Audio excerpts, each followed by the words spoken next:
Chubstep. Jrad. Creating the oil of Steed. Chub. Step. Ladies and gentlemen, I give you the king of the jungle. This is Dulé Hill, a.k.a. Gus Silly Pants Jackson, Lavender Gooms, Methuselah Honeysuckle, Ovaltine Jenkins, TT Showbiz, MC Clap Your Hands, with a Z, Last Night Gus, a player named Gus, John Slade, Tan, Tapman, Jamaican Inspector Man. But you know what?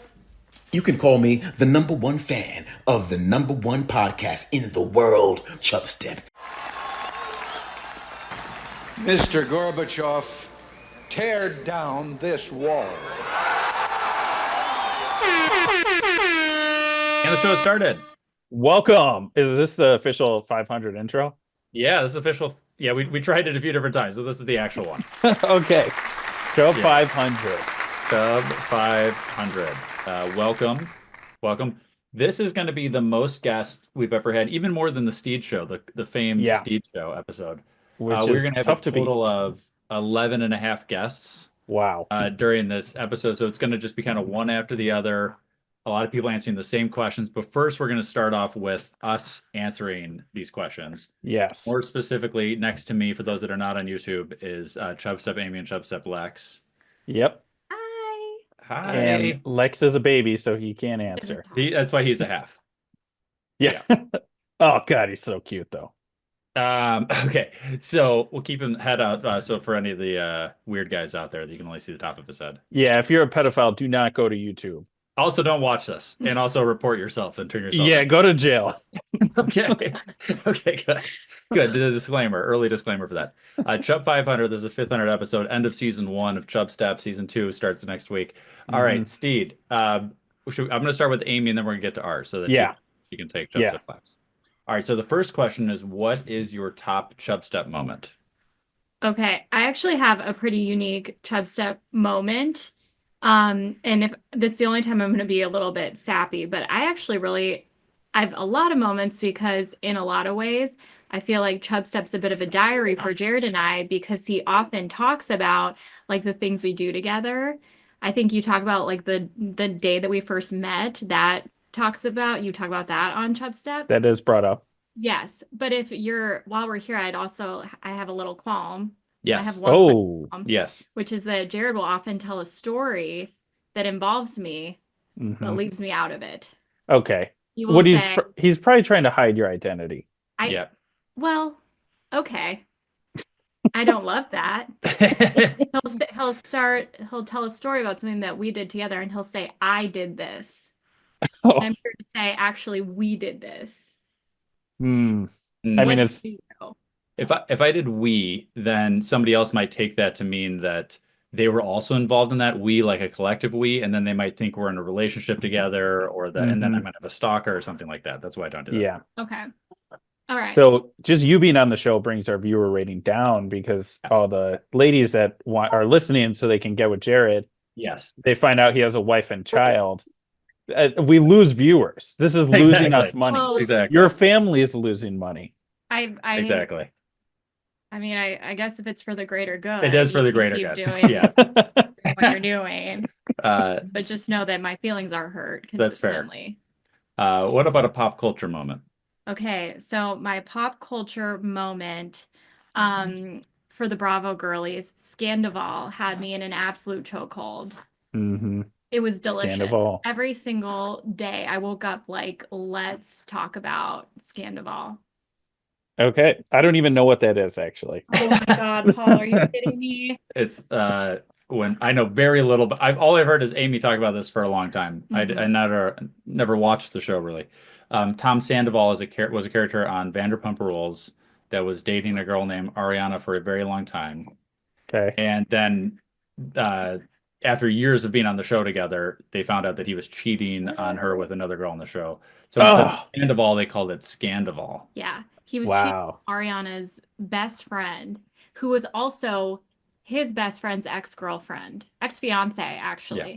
It was a whole thing. Steve, it was so juicy. Yeah. Wow. And this was all on TV.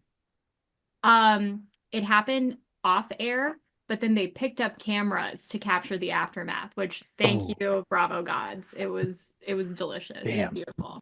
Well, I'd like to watch the whole How about- thing. Yeah, you should. Yeah. Yeah, I think you and me got enough from just that explanation. All right, what about favorite moment in history, Amy? My favorite moment in history. Okay, I've thought a lot about this. I'm gonna take you both back to 2001, Whoa. and I know what you're thinking, Enron, Oh, and the Ron, Enron yes. scandal. It's a moment in time I like to talk about. Okay. Yeah, no, that was really good. Screw Yes. Enron. I don't Amy even know the recommends whole Enron thing, documentary but I hate 'em. Smartest People in the Room. The smartest man in the Smartest room. man in the room, sorry. Mhm. Yes, very That's all good about that. documentary. I love a white collar crime. I love a pyramid scheme. I love a Ponzi scheme. I love all the schemes. Wow. And I want Okay. That's a great moment in history. That's a great moment. All Enron. A lot of people lost their jobs. A lot of people lost a lot of money. A lot of money. Yeah. Okay, A lot of money. personal moment. Okay. My best personal moment. It happened at a time where we were at actually, Steed, you were there. This was in the basement of Chubstep Mikey P. Okay. Okay. Oh, Um, you got pregnant there? no. Someone might have, but it wasn't me. We were in the basement hanging out at a party, and he had been talking about some issues he had been having with his like heating and cooling. And I threw out there, "Oh, it's probably your coil. Sounds like your coil." And he looked at me and said, "Yeah, it was the coil. How did you know that?" And I don't think anyone expected me to know that that was the issue, including myself.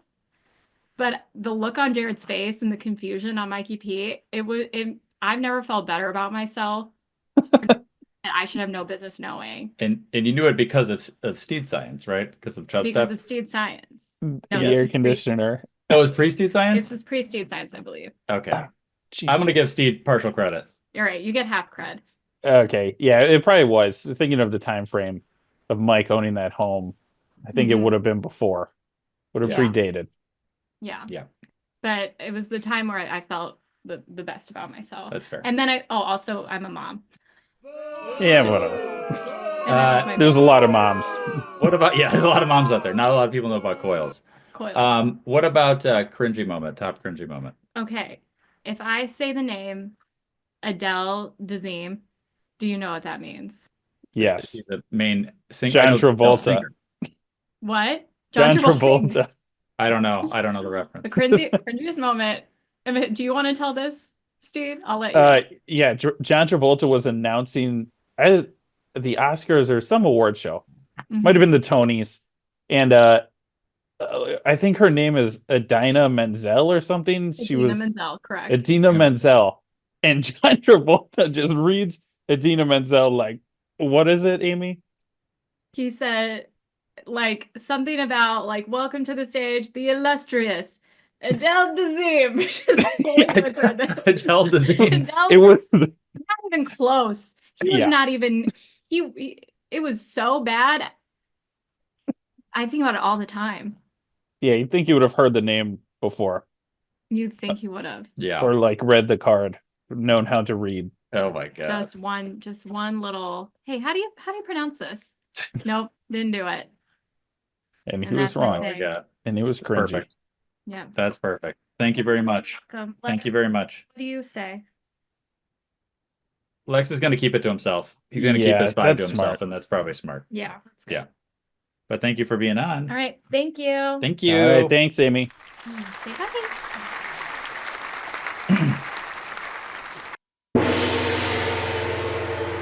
Steve, this is for you. What are your top 5 moments? Chubstep. Top moment 5 Chubstep. moments.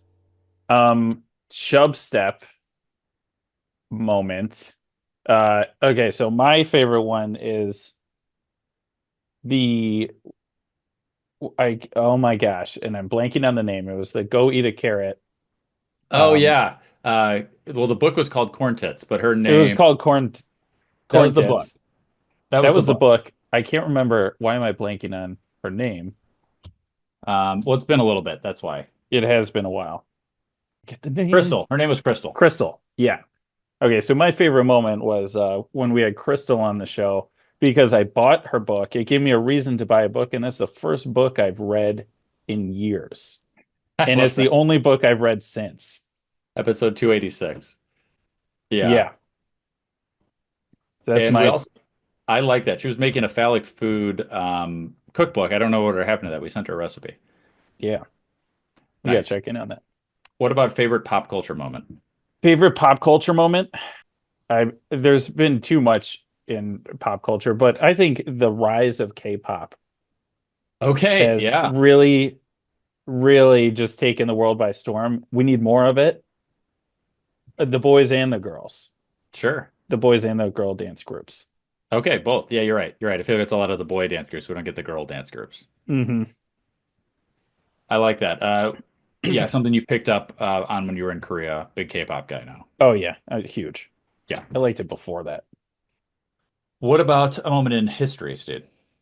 Okay, so moment in history. This is more of a general thing that happened in history, but the fact that pirates existed, men went on boats, wood boats, and just started floating. They just went around floating, saw another boat, and would just fight that boat, take all that boat stuff, maybe even keep the boat. It's ridiculous. Yeah. Pirates are insane. Yeah, and you got a lot of good crazy pirate stories, all the crazy pirate captains.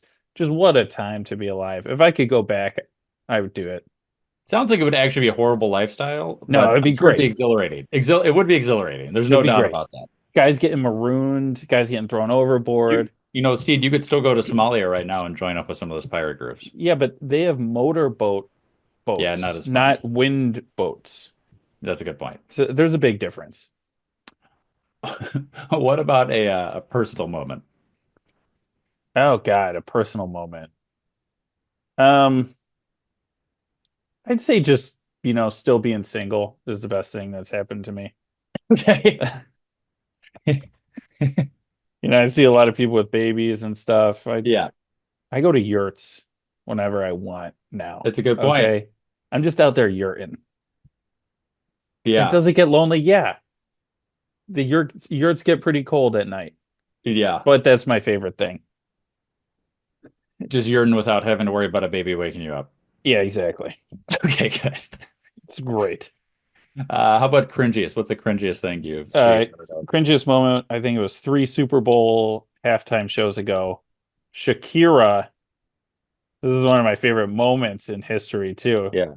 Shakira, for no reason, just walked right into the camera and went, Oh yeah, forgot about that. Completely forgot about that. wasn't in the song. She just walked up, went, and just kept going, kept performing. Love that. Oh my God, those are great, Steve. Thank you. Yeah. All right, nice. All right, here, Steed, are my top moments. Okay. All right. So, your favorite Chubstep moment? My favorite Chubstep moment. Now, it's supposed to be in the first 500 episodes. I think this technically counts as 500 episodes. I think doing this 500th episode has been a ton of fun for me. This might be my favorite Chubstep moment, only because it is crazy that we got to this number. Yeah. It's as we've been talking to all these people, it's crazy how many years they've been involved with it, how many times they've been on the show. Some of these things were kind of shocking when I started looking through this, and how many people we've listened, how many people listen to the show, right? We've had a crazy number of downloads over the years. If that's a cop-out answer and that's not, I think it's fine. A secondary one would be the first major guest we had on the show was Noel Guglielmi. He was a guy that I'd seen on TV shows forever and movies, and he's hundreds of movies. Noel Guglielmi, having him on the show, we had a long interview with him. That was a kind of a big moment for me. I was like, okay, I got this guy on the show. Yeah, big. I like him. Okay, pop culture for me. Yes, mine, and this is kind of Chubstep related too. It is Brendan Fraser winning the Oscar for Best Actor.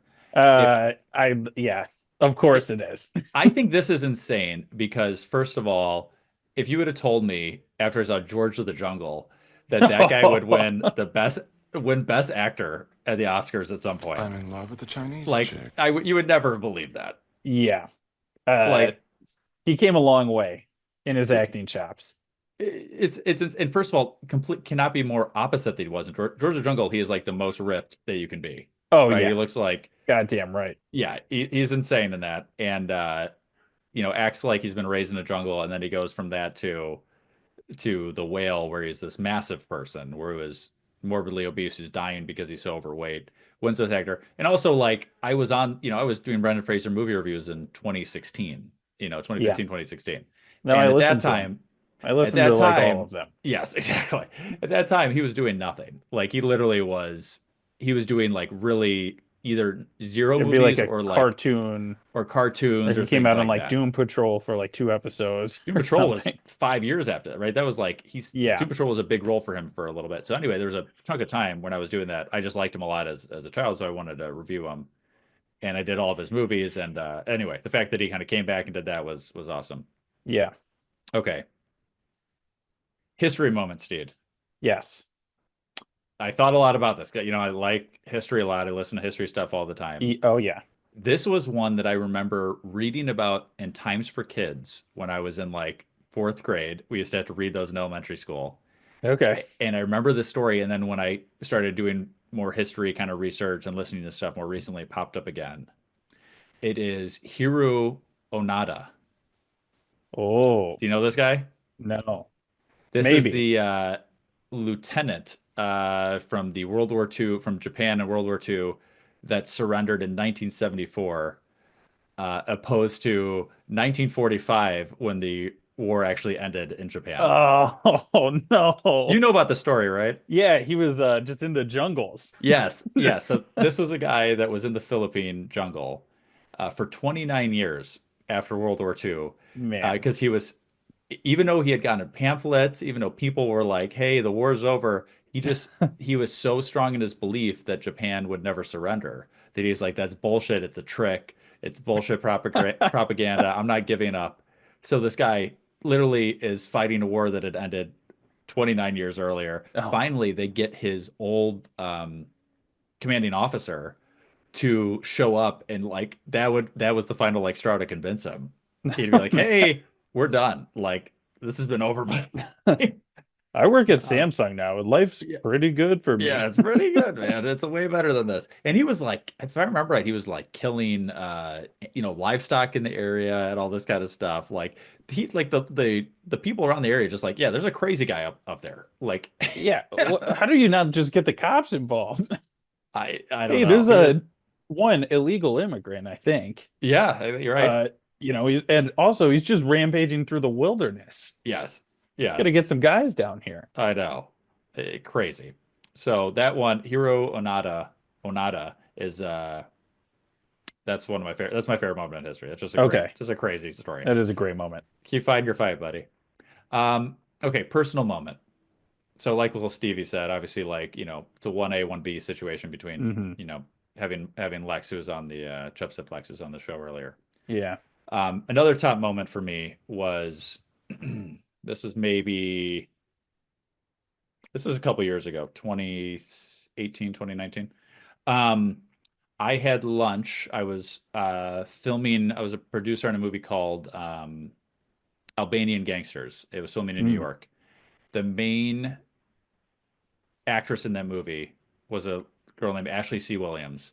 I sat down we were just getting lunch together one day, me and her.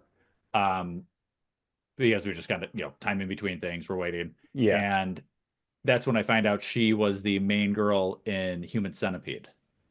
And I had a full lunch with her talking about her, how she got the role and all the different stuff in Human Centipede, which was a movie that shaped me a lot. Kind of like Two Girls, One Cup type of thing, where you see that and you just don't forget it. Yeah, I remember the centipede. Yes. I remember them eating the paste. Yes, it's a rough thing. She ended up marrying the director of that movie that we were in together, actually. Oh my God, I thought you were going to say Human Centipede, and I was No, like, no. how on earth? No, he's the guy that directed the Albanian Gangsters. You can watch that movie somewhere. I'm actually in the background of one of the scenes. Nice. At a bar scene. So look for me. Uncredited. I think I'm credited as a locations manager or something, or I don't know, something like that. I'm in the Yeah, but credits not somewhere. as like background guy. 47. No, I'm not credited as background. Damn. Okay, that was personal moment for me. Okay, Yeah. cringy moment. Yes. This happened in high school. I'm not going to say any names, Mm-hmm. but I was in gym class. I witnessed this happen. There, Uh-oh. we were doing the swimming unit, Mm-hmm. and in our gym class, swimming unit, it was like kind of half-assed lifeguard training. They're just kind of show you how you would use some of this equipment or the type of things lifeguards do. Yeah. And they needed a volunteer to lay on the the board, I don't know, what do you call that board once? The floating The board. spinal board. Spinal board, sure. So they needed a volunteer to do that. And then they were just going to show how Rescue you're board. going to get locked into that and how you strap somebody into that thing. Yeah. And this is a demonstration in front of the whole class. We're all in the pool.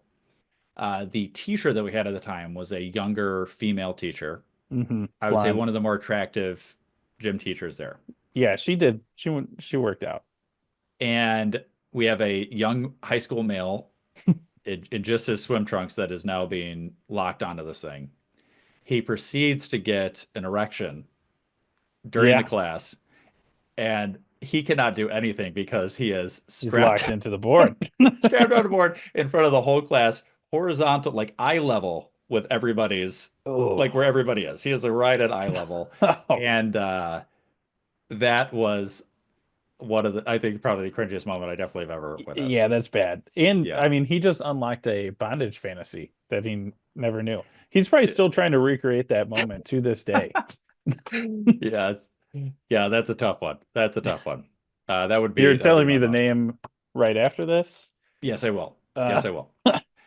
That's awesome. Welcome, Lil Stevie. Yes, it's the beginning of the podcast. Well, this is the beginning of Lil Stevie. Beginning of Lil Stevie. Welcome, Lil Stevie. We've got like 6 of these tonight, so we're going one after the other. You're the first, though. You're the first guest. What an honor. What an honor. Exactly. I looked, Stevie, you've been on 8 times. This is your 9th time on the show. Almost in the 10-timers. Almost in the 10-timers. So close. Exactly. So we're excited to have you on. We want you to be part of Chub 500. Big deal for you because this means, I mentioned it a lot, but Tejas and Lil Stevie could be coming back. This is a good time to maybe start that back up again. Yeah, maybe we're circling around that one. It's only been, 8 years probably. Yeah. I don't even remember. Yeah. Perfect. So I wanted to get I kind of had a top 5 of a couple things I was asking for from you, but we do need to have you on soon to talk about the top TV shows of last year. I saw your list that you posted, so I'm making sure I'm catching up and watching a lot of those, so at least I can have something to talk about with a lot of those. Yeah. Some I agreed with, some I disagreed with. I'm not going to have as controversial of a take as I had last time with the morning show. I'm still getting emails about me talking about the morning show as the top 5 show. No comment. No comment, yeah. But my takes won't be as hot. But I do want to can't wait. talk about it. I can't wait. Yeah, perfect. All right, we'll have you on soon. And I've liked 2025 shows so far. A few of them have already come out. I've already liked them. But anyway, I want to hear top 5, couple moments. And if you haven't prepared, if not, we can talk through it a little bit. But your top Chubstep moment. Do you have a top Chubstep moment? Yeah, I mean, it's got to be that episode from the hot dog restaurant. Oh, that was Chub that shit 400. was legendary. Yeah, Chub. There we go. That was so 100 great. episodes ago. Wow, look at me. I also love whenever like Jrad doesn't have an answer for something, he'll just say, "There's no way of knowing." As if It's been a little bit. It's been a little bit, but yes. I gotta bring that back more. That was one of my favorite little running gags on the show. List of things that there is definitely a way of knowing. Quick Google. Just a quick Google. Yeah, well, I mean, we don't got a producer here, so who's gonna Google it? I know, we need a guy. Yeah. That'd It's be a good nice. point.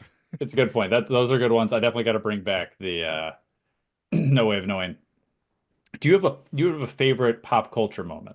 I do, yeah. I thought about this one, and It's got to be the scene from, I think it is season 8, episode like 9 of Dexter, where his son falls on the treadmill. And now for those for those who haven't seen Okay. this for Oh those who my haven't God. seen this episode of Dexter, his son, who is being babysat by his also serial killer ex-girlfriend, who in like 2 episodes ago drugged him and now is babysitting his child. Uh, he's just inexplicably on a treadmill, and she goes, "Slow down," and he goes, "I am," and then he obviously speeds it up, and then he falls. But if you pause it when this like 7-year-old falls, it's clearly just his like 45-year-old stunt double, and it is Oh just my it's God. truly like, yeah, there it is. Here he goes. He's turning it up.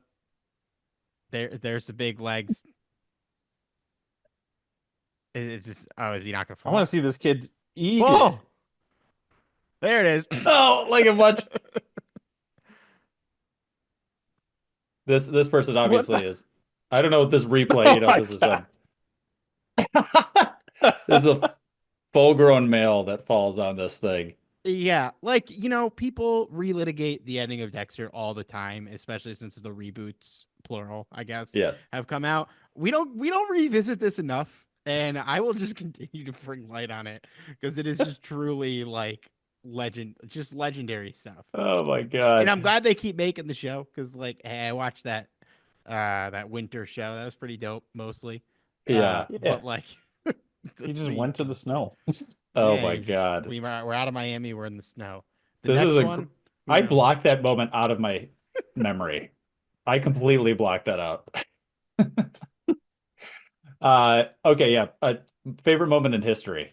This is Okay. quite a long time. You can a lot of options here. So I would call this my favorite moment. And I'm still trying to think of like what my actual favorite moment is, but Yeah. this is just something that I've talked about a lot over the past couple years because this is like the craziest shit that I've heard in like my U.S. history research that I don't feel like people don't know about is I'll give you guys a trivia question. Um, Donald Trump was the second president to be elected in non-consecutive terms. You guys know what the first one is? Oh, Oh, gotta be. Tough look for the history. give me a bros second. here. Give me a second. It's. I mean, if I was a betting Was Nixon man- elected twice? No, Was it? no, way before Nixon. Oh, way Like, before No, that? it's way Mm. before Nixon. All right, hints Harrison. that I I'm gonna say needed. Harrison.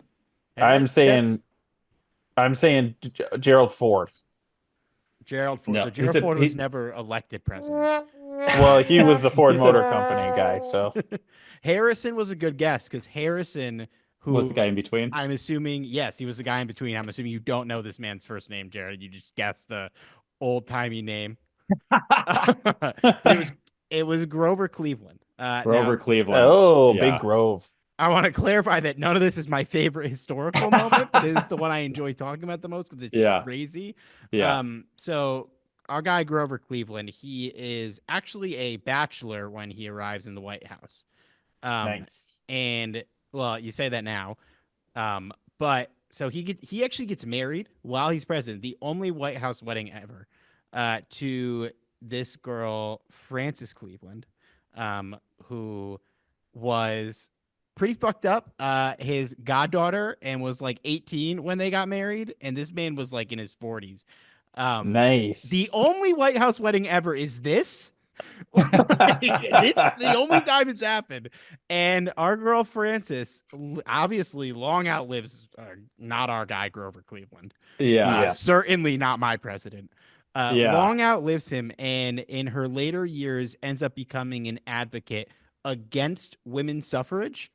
Oh, good. Oh, yeah. Strong stance. You Strong go on stance. this guy Grover's Wikipedia page. It is just the most like insane rabbit hole, and it ends with his wife being anti-women's suffrage. Which Insane. Good for her. and yeah, so that's it. That's Grover Cleveland. He was not a good dude, not a very good president either. But 22nd and 24th president. So He's just Belichicking it out there. yeah, I think Lil Stevie, I think the only person I've ever heard talk about this is my parents because I think they saw some documentary on him because just how I think he was just a terrible president overall. Also, if I remember right, yeah, it's a great I've not heard, it's amazing fact. People should know that more. Yeah, well, obviously, like there are reasons to look up what the other non-consecutive president did. And yeah, it's not great company.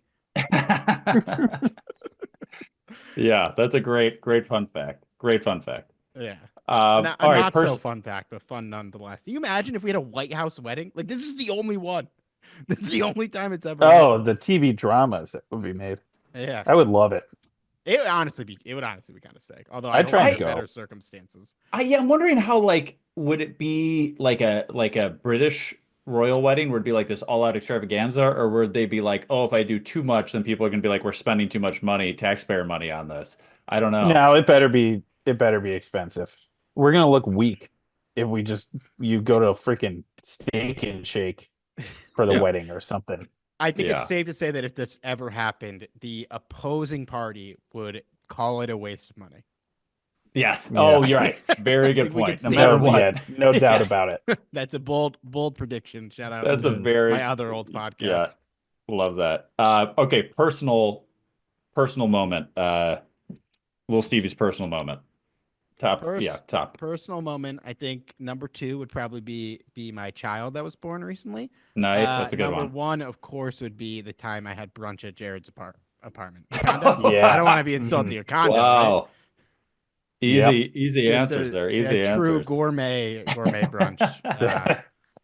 We still talk about it every day. Oh, great. Great. Good. Purple. Oh, perfect. What is the most cringiest thing you can think of? I've been trying to think of this, and I think I'm Yeah. just gonna renominate the treadmill scene. Renominate what? I'm just gonna do the The Dexter treadmill. scene The again. Dexter one, yeah. Yeah. It's a good one. It can work. And to be fair, yeah, you can do 2 for 1. It is Yeah, right. absurdly cringy. It's unnecessary scene. It's just, it doesn't even make like, oh my God. All right. And like the plot device of the scene, the reason why it's there, because I know people are just like, why did they put the scene in? Is they had to get his serial killer girlfriend to the hospital, because she is like a wanted fugitive, and she's like scared to go to the hospital. But Girly does not put on a wig or any sort of disguise and just walks into the hospital, looking exactly the same as she did when she got arrested. It is, Yeah. they Love really the best move there. They really did some stuff in that final season. Love that. And they're still churning it out, man. Michael C. Hall, he will be paying Dexter till he's 90. No, I mean, they're just running with it. They're just like, hey, not a lot of other stuff has worked. We'll just keep doing this. The Dexter's working. More Dexter. They got slack for not doing a definitive ending. They made a reboot, gave it a definitive ending. Everyone still hated it, and then they're like, "Fuck it, just run it back." Run it back. We're He's doing not dead. another one. He's not dead. Dexter They're still watching. Resurrection. I will be there opening night. No questions asked. No, we'll talk TV shows soon here. But I actually have really enjoyed the prequel show. I don't know if you've been watching it. I haven't. I just signed up for Paramount Plus again to watch Yellow Okay. Jackets. So Yeah. now that I have it, I might check it out. To me, it is like early Dexter quality. Wow. Significantly better than the like upstate New York season. That's It great to wasn't hear. upstate New York. It was like Maine or something. No, I think it was upstate New York. Was it? Yeah. I'm pretty I sure. used to live in I think upstate it New was. York, and it was not like that. All right. Yeah, I don't know. I'm pretty sure it was New York. I like that season, except for like the last 10 minutes. I agree. I actually agree with that. I agree with that too. And some of the like high school stuff was weird. Yeah. Yeah. Yeah, no, I did see in the reboot, I saw that they had a like advertisement for Tyler the Creator's new album in one scene. Whoa. I did not. That I missed. I might have blocked that out also. Subliminally, you saw it though, and you bought the album. They edited it out. It was on like a shipping container. Oh, okay. Okay. Nice. Can't think All of right. another show that's made a mistake like that ever, No, happened. exactly. Well, thank you, Lil Stevie. We Thank you, appreciate guys. it. Congratulations. Hey, It's an thank honor you. to be a part Thanks, of man. Thank you. Thanks so much for 500 coming more, on. let's go. There we Oh, go. yeah. Exactly. Now we're starting season 2. Season 2 starting next Hell yeah. episode. Perfect. Yep. Okay. All right. All right, See ya. fellas. Thank Thanks you. for having me. See ya. Welcome, Trevor. Trevor. Hey, boys. Ladies and gentlemen, he's back. Trevor, this is your 21st time on the show. Do you know that? Jeez. I'm glad you're keeping a Oh my record now because you God. weren't before. We had to go back and count. So, I counted ahead of time for everybody this time. oh, good. You are Perfect. so far from what I've seen, you're the second most times ever on the show. Jeez, have you shared with them what you sent me as a recurring member gift like a couple months ago? I don't remember if I told people what we said to you. Could you? Yeah, I you actually go don't ahead and remember share the it. second thing, but the one thing that I still play with is a brand new tech deck still in the package Yes, I with definitely remember with wheels and a little like wrench to replace it. So I still be messing around with that all the time. Good.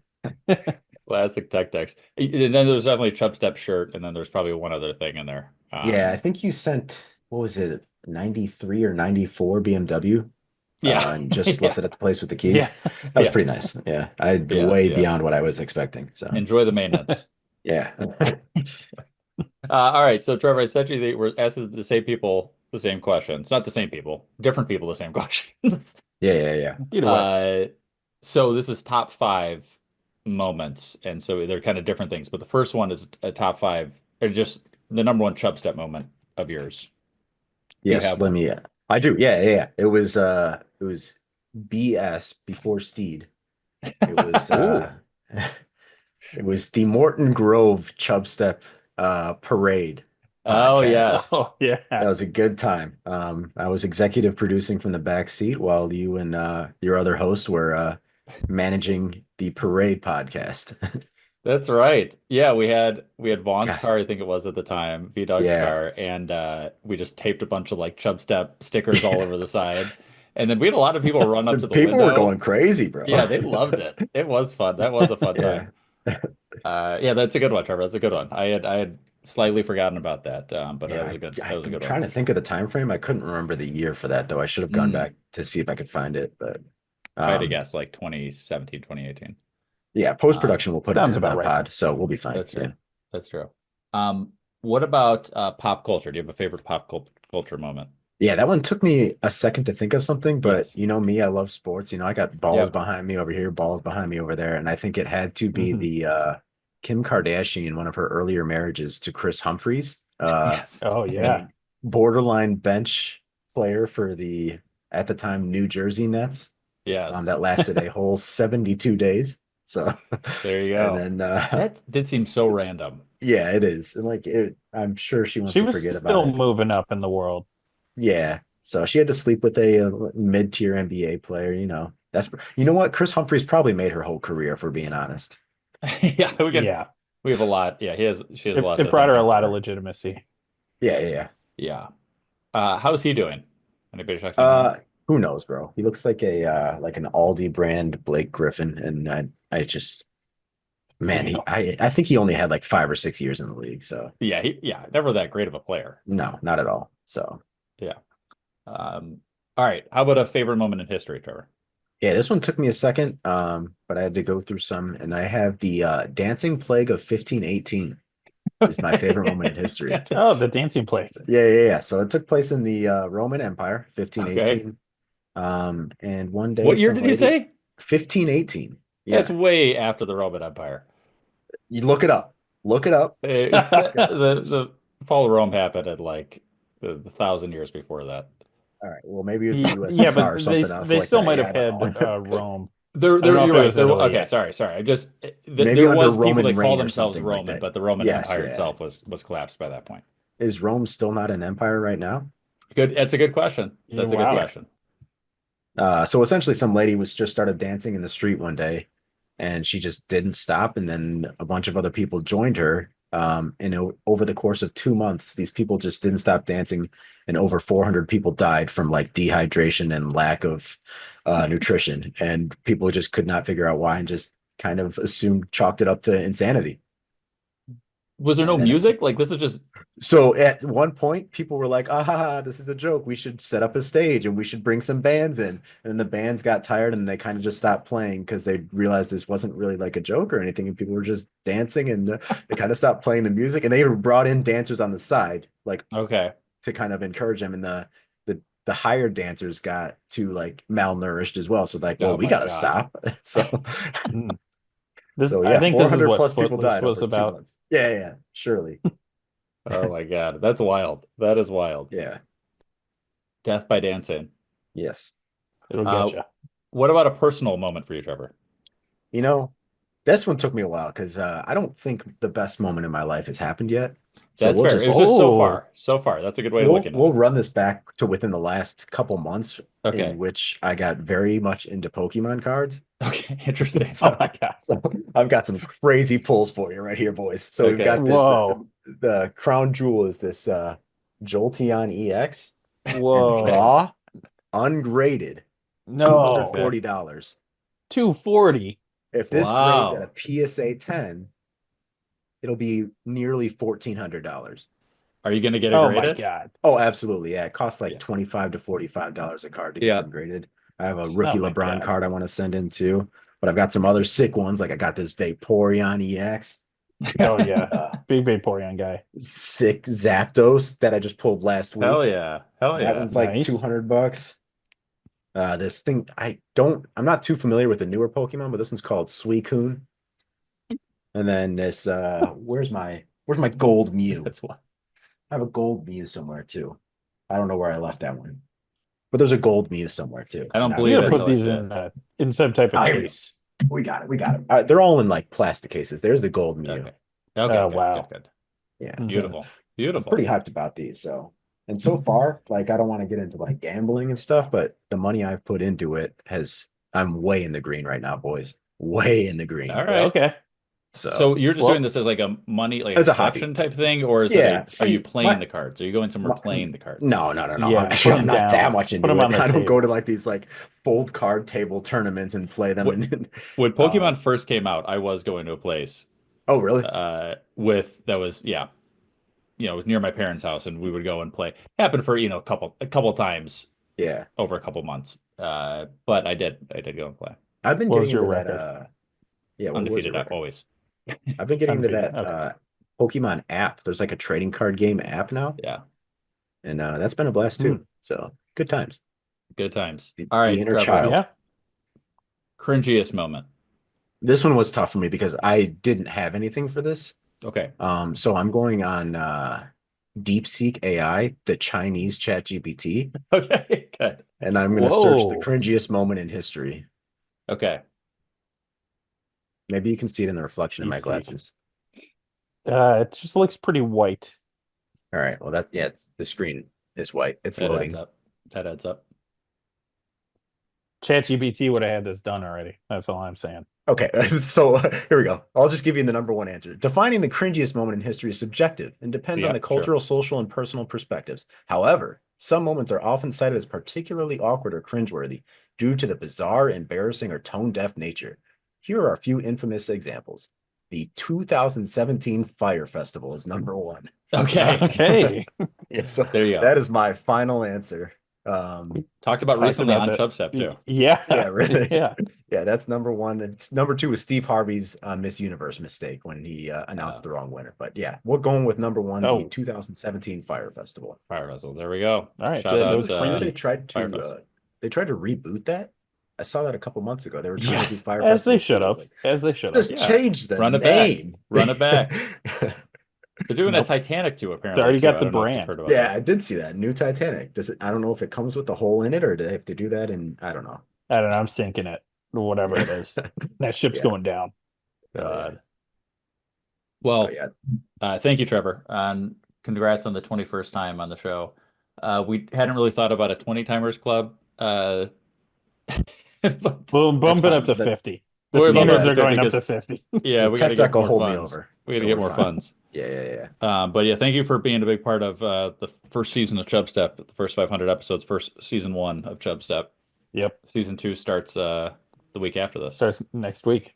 It's been a true honor, boys. So I Thank appreciate you. you having me on as always. Look forward to seeing you guys soon. I would imagine. Let's hope, Trev. Let's hope. We can only Yeah, hope. at some point. Yeah. We'll meet in the All right. desert. You'll meet, yeah, exactly. The deserts of the Carolinas. Yes. That's right. Yeah, somewhere. All right. See you, Trev. Thank you. All See right. you, boys. See you, Adios. Trev. Good luck. I'm not ready, but let's do it. Okay. Welcome on, Nava. Nava, this is your 7th time on the show. 7? Not bad. Yeah, Not 7. bad. Not bad. Getting closer to the double digits. 10 Timers Club. I know a lot of people. The problem is I'm getting like 6 people closer to the 10 Timers Club, and that's gonna You gotta add up. space them out. It's getting bad out there, and we're gonna have to cut some people, cut some regulars, Yeah. get Yeah, some new exactly. blood in for No. season 2. Here's a Yeah. little teaser. On the 13th, I'm retiring. Oh, no. Oh, okay, good. 13th After your episode. 13th time on the show, you retire. Just to be like an unlucky number 13. Okay, good. Okay. That's good. Stay strong. Stay true on that. Okay, so now I know you're nervous about this. You should. There's a lot of pressure. This is episode 500. This is a big deal. And if the episode turns out bad, then you're obviously the first person to blame. It's on the guest. It's Not on the us. guest. Okay. Yeah, no, I agree. I'm ready to take the blame. Okay. Good. So we went a lot of back and forth on these questions. So we'll make sure that if you have any future questions, we can still talk about it on this episode. Okay. But we were asking everybody the same questions. The first question is, how dare you? The audacity. Okay. Answer the question. Please answer the question. Oh man, I'm sorry. It just happened. It had to happen. I accept. Yeah, I also accept that. Okay. What is your favorite Chubstep moment, Nav? See, now this is why I'm nervous, because 499 episodes, so much has happened. And I Sure. can't just pinpoint one part. Yeah. The one that keeps coming to mind is the very first time I heard the Steed Science intro, Oh, yeah. and I just found that so hilarious. I remember I was driving to Costco, to be exact.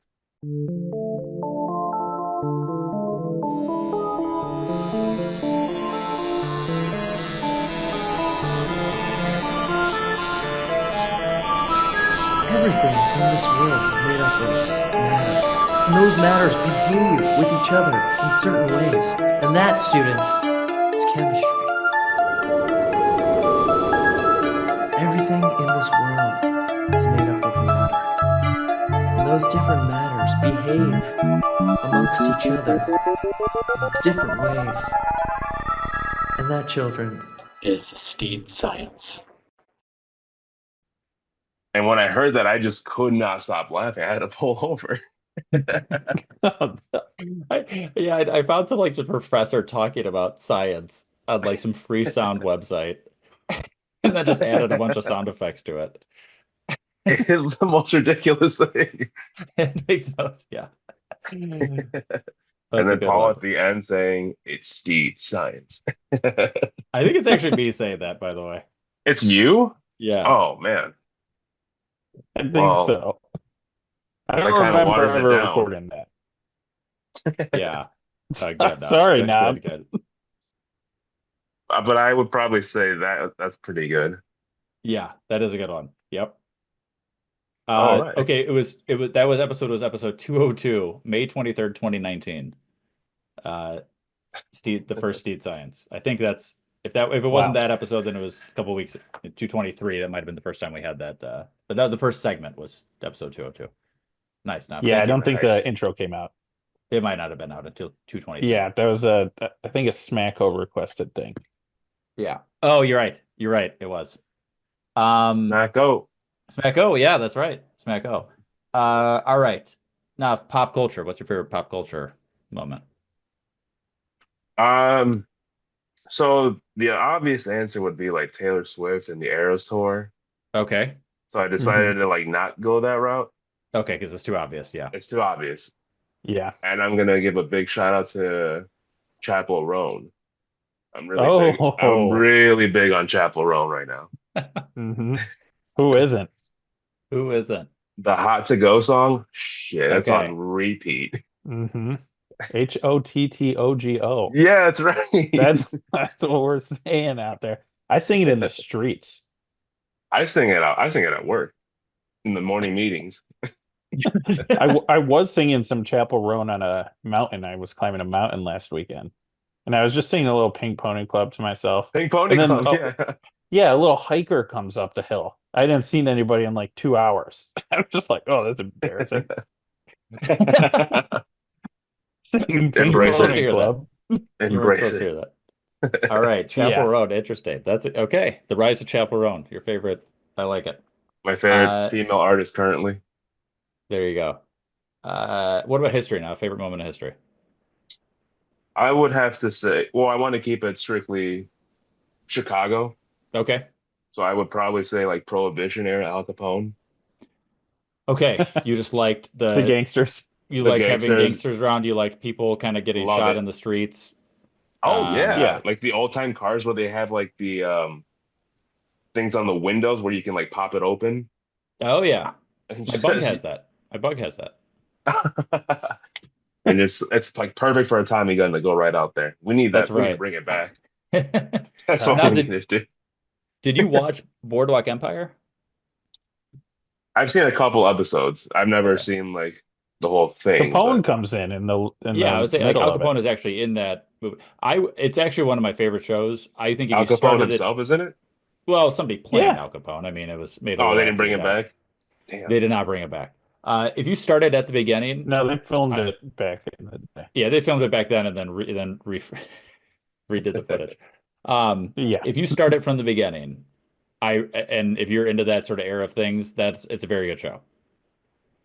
Steve Okay. Buscemi, hot. Mm-hmm. Hot. I can't see him as like a serious actor because he's done so many comedies, but yeah. I get it. Yeah, Yeah. I would say it's worth checking out if you start at the beginning though. You can't because there's a lot. It's like a lot of those like Game of Thrones. If you just watched a few random episodes, you wouldn't really understand the context of the characters and stuff like that, right? You got to Right. kind of start it at the beginning. How many seasons? Like Probably maybe 5 15. or so, 5 or 6. Steve 5, says 15. yeah, It's 5. definitely not 15. 15. Oh God. I don't No, know. it's like They 5 or might- 6. It's like 5 or 6 seasons. Okay. And also a great appearance by is it Michael Tom K. Hardy. Williams? Omar from Yeah. Chalky White. His character's Chalky White. Alec Baldwin. What a Alec name. Baldwin. Baldwin's up. Yeah, that's Chalky White. Chalky White's his character's name. Okay, Nav. Yeah. What a personal moment. So, personal moment. I thought about going like crazy personal. Yeah. Okay, good. Like stuff you've never told anybody. I've told like a select few, Okay. but I was the doctor said I had like a fatty liver. It's a non-alcoholic fatty liver, Oh, okay. and she's Tasty. just like, you need to cut like so much sugar out, so much fatty food out, and I'm just like, I can't. I have a problem. Oh no. And she's like, just start June 1st. And I said, okay. So all of June, I cut out everything. The only thing I ate was like chicken and lettuce. Okay. And I went from like 242 to like 207 Wow. Wow. That's And pretty I'll- crazy. for the entire month. I'm just like, wow, I can't believe I did that. It was the worst thing I've ever gone through. I don't So- actually really like believe in addiction until I Oh, realized you- how dependent I was on sugar. Crazy. Yeah. Like the second day, like my hands were like shaking. I'm just like, this is Wow. crazy. Jeez. That's Because wild. I Oh. love cookies. Cookies are like my absolute favorite thing. Yeah, yeah. But when I finished doing that, your brain gets rewired. So like when I think about sugar, I just don't crave it as much anymore. Okay. Obviously I've gone back to it, but But not at the same level that you were before. right, exactly. Okay. Is that liver still delicious? Like, how's your liver? I haven't checked. I Mm. was supposed to get it checked just to like see where it's at. I'm just like, no, let's wait on that. Damn. Because if I was gonna eat you and like, eat your Yeah. organs, a fatty liver sounds delicious. just go straight for the liver. I'm a little disappointed. A marbled, Yeah. well marbled liver. Well marbled liver. Be delicious. Well, if we're ever stuck on an island, Steed, you can load up Steed Swallows a fatty liver. Oh no. Thank you. I appreciate that. Oh no. Well, glad to hear, Nav. That is a big accomplishment to do that. That would be I'd be curious going a few days and of not having like, because I usually like once a day I'll have like a cookie or something like that. And I'm wondering if it is what have I cut That's that out? outrageous. I mean, Yeah. I'm not a sugar really man. big I on got no crumble. problem not eating sugar. Crumble? Crumble cookie. Oh, crumble. Okay. Yeah, Oh, okay. Yeah, I've heard of I'm really big on that, or at least I was. Yeah. Mm. Okay. Well, Nav, you're a big Yeah. cringe guy. What's your favorite cringe moment? I wouldn't say it's my favorite, but as you may have known, Jay, I'm a huge, huge, huge Kanye West fan. Yes. And Oh. recently he did something that was really hard to defend. Well, he's done a lot of things recently, I would say, that are hard to defend. you can't defend anything he's done in the past 15 years. Yeah, so it's gotten like really difficult to like be all out there and say, "Oh, I'm still a Kanye fan." Yeah. Yeah. That last one where he did like the half Nazi swastika, I'm just like, Yeah. oh man, Yeah. that's a tough one. That's a tough one. Yeah, I know it's brutal. It's kind of been going downhill for like Steeds. I mean, it's probably the last realistically like 7 or 8 years. Quite some time, yeah. Yeah. 7, And the 8, whole 15, 20. having his wife show up naked to that award show, I'm just like, wow. I'm in. I'm into that. All right. I didn't mean that one of all of his things. I'm like, you know what? I'll let that slide. Yeah, we can let that. The Kanye wants She to looks pass on something. so we'll give him uncomfortable, that though. pass. You can Well, see her say obviously, like, "No, I don't want to do this," but if he's she just did like, it "Come against her on." will, then that's not good. But of all the things, I'm like, yeah, if he wants to just show up with, somebody that's wearing the see-through outfit, that's fine. It's much better than the Nazi type things that he's been doing. Also, I Yeah, don't believe in. he's got to drop a new album. That's the his only way out of everybody this. will forgive him. Yeah. He's got to just stay out of the media probably and just focus on music. I don't think that's really where his mind's at, though. Yeah. So, I don't think anyone knows where his mind's at. yeah, I would say I'm not sure if he knows where his mind's at. Like after 2011, he kind of just went down. Can you get CTE from music? Maybe all the Probably. headbanging. Oh, the headbanging. Oh, The music's yeah. loud enough. Yep. Good point. Very good point. Well, thank you, Nav, for being a big part of Chub 500 and the last bunch of episodes. It's been an honor. Thank you. It actually hasn't. I'm actually a frenemy of the show. Oh, good. Oh. Good. You're on your team That's Conan. news. Yeah. I will take you guys down one way or Okay, another. good. All right. Perfect. Well. All right. Thank you, Nav. Thanks for coming on. No problem. Love you. Love you. All right. See you now. All right. We're welcoming Nick Russo for the 14th time. Woohoo. 14th time These on the don't. Does this count towards their official goal? Or official? I am adding it Good towards their question. official goal. I don't know. Their I don't quota. know. I don't know. I think it's only worth a half point. Oh man, we'll see. Because the next cutoff, Nick, is the 50 Timers Club. That's your next gift Oof. basket. We don't have anyone But there, right? No, the closest is Vaughn at 30. But if you get 4 people to sign up below you that are guests, then you get a point added for you get each of their the- guests. okay. Yeah, So you do get points for So their there's a points. network. It's not a pyramid. It's scheme, always though. a network. Everything is a pyramid scheme. All right, paying It taxes is is a a pyramid pyramid scheme. If you can just get 2 people to sign up. Exactly.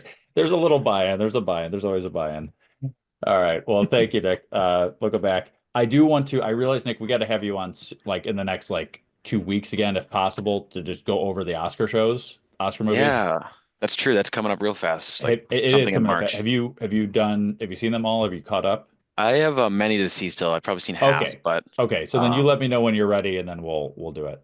yeah, we'll we could talk. even do a post one if we had to, Yeah. like we've done before, and then get your thoughts after. True.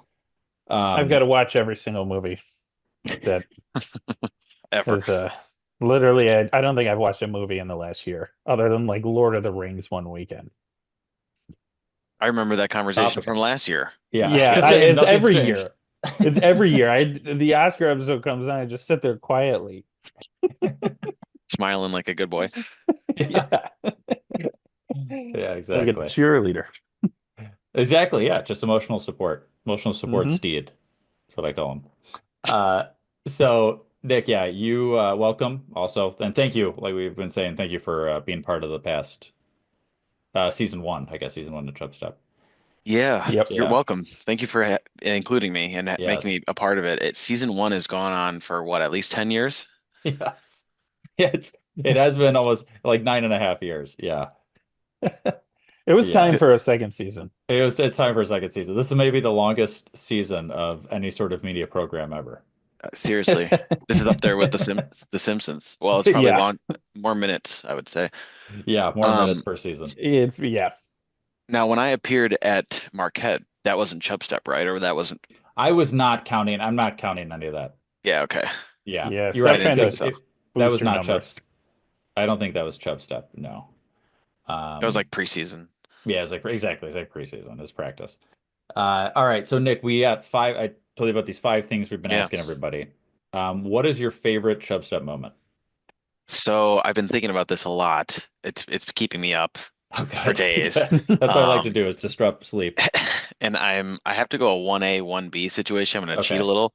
1A is probably when Steed went rogue and hosted a raw, uncut episode with Frat Sullivan, The Steed which Show. famously Oh, had God, to my be phone. edited later. While I Hang was on on. my Italian vacation, I listened Portland, to this with my Oregon. family saying, I got to Sorry. remove this right now. I cannot keep this on the air. Yeah, I did love that you were on vacation. Listen Oh to my it gosh. and just went, oh my God.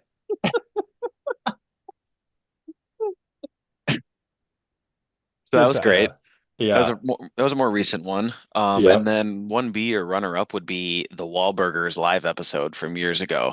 Interesting. Yes. Yes. I can't say I remember a ton of specific moments, but I remember how it made me feel and made me feel like Okay. I was a part of something Yes. right there eating the burgers with you guys. That one was ridiculous because the amount of money we spent to sit at the VIP table of Wahlburgers, which gave you almost nothing, like a wristband and a balloon. You got some swag. You got a some little swag. Yeah. swag that probably cost them $3 from China. Yeah, the fact that they have that table is just crazy. I guarantee if nobody pays for it, you sit down there and you don't pay any extra for it. We just paid like $75, $100 to reserve this table. Yeah. That did not go towards the food. I'm sure it just looks cool. Like people show up and they're like, "Oh, there's a VIP table. This must be a nice place." Yeah. Yeah. Yeah. I have no idea. I mean, it's a weird marketing thing. It wasn't even the best table. They had some good booths. I would have rather sat in his big ass Wahlberg booth because Yeah. when Wahlberg shows up, he's in the booth. Yeah, he's not at the VIP table. It's too front and center. Yeah. All right, that's a good one, Nick. That's a good one. What about pop culture moment? Do you have a favorite pop culture moment?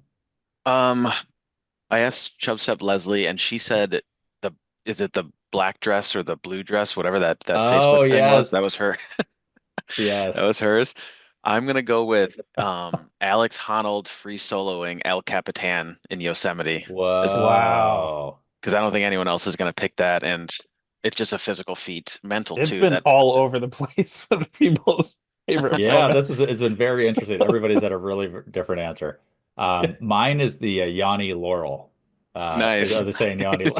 Just I kidding. remember that one too. Just kidding. That just made me the Laurel. blue dress, black dress, whatever thing made me think of That was really good. Yeah, very similar to that thing. Yeah. Okay, that is good. The free solo, that guy is wild. He's a maniac. He is a maniac. Yeah, just I don't have that at all. The closest I don't have that that has drive. that is Chubstep Trent, who will also be on this episode. He's the closest person that has that sort of gene. Or I guess lack of gene. Maybe it's the lack of fear. Yeah. Gene. Something's a blocker is not there. Yeah. But yeah, I mean, good for him to do that because I'm not me. Couldn't be me. Yeah. We need these people in the world, though. It makes the world turn. Exactly. You need more documentaries. It makes, you know what? We wouldn't have ever gotten to the moon it weren't for people like Alex Horngold, Yeah. And Trent. Hornold, and Exactly. Trent, of course. Yeah. What about history? What's your favorite moment in history? The Delta variant of SARS-CoV-2, probably. less deadly but more contagious. The first variant wasn't good enough. Yeah, right. I You're like into the just Delta. the remix, yeah. No, but I would say Yeah, the remix was good. best historical moment, I'm going to go with actually the 2023 Detroit Pistons tying the NBA record for the longest losing streak at I think like 28 games. Not the Yeah, White they Sox were bad there. losing the most losses ever in a single season. Right. I think there were some. It must be single season in like the what they call the live ball era, because there's. Yeah. I looked up this the other day and I saw a couple teams from the late 1900s, 1800s, that were higher than the White Sox. So that's why I pivoted to NBA. Oh my god, That's fair.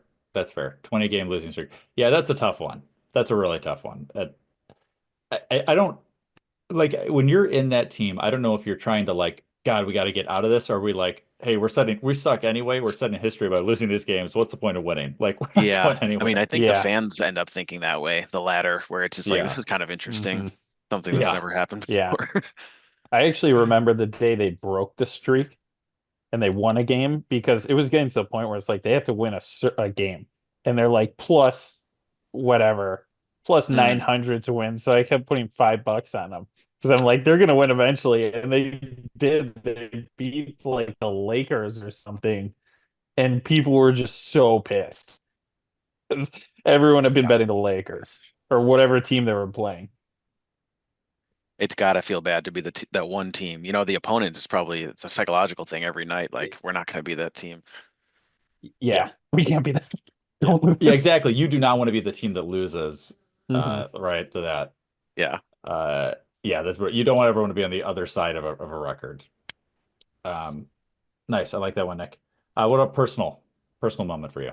Personal. So since Chubstep started, there's been some good, some bad, some marrying Leslie, getting our dog Jeter, buying a house, all that good stuff. It's not competing in a sprint triathlon or winning a fantasy football championship.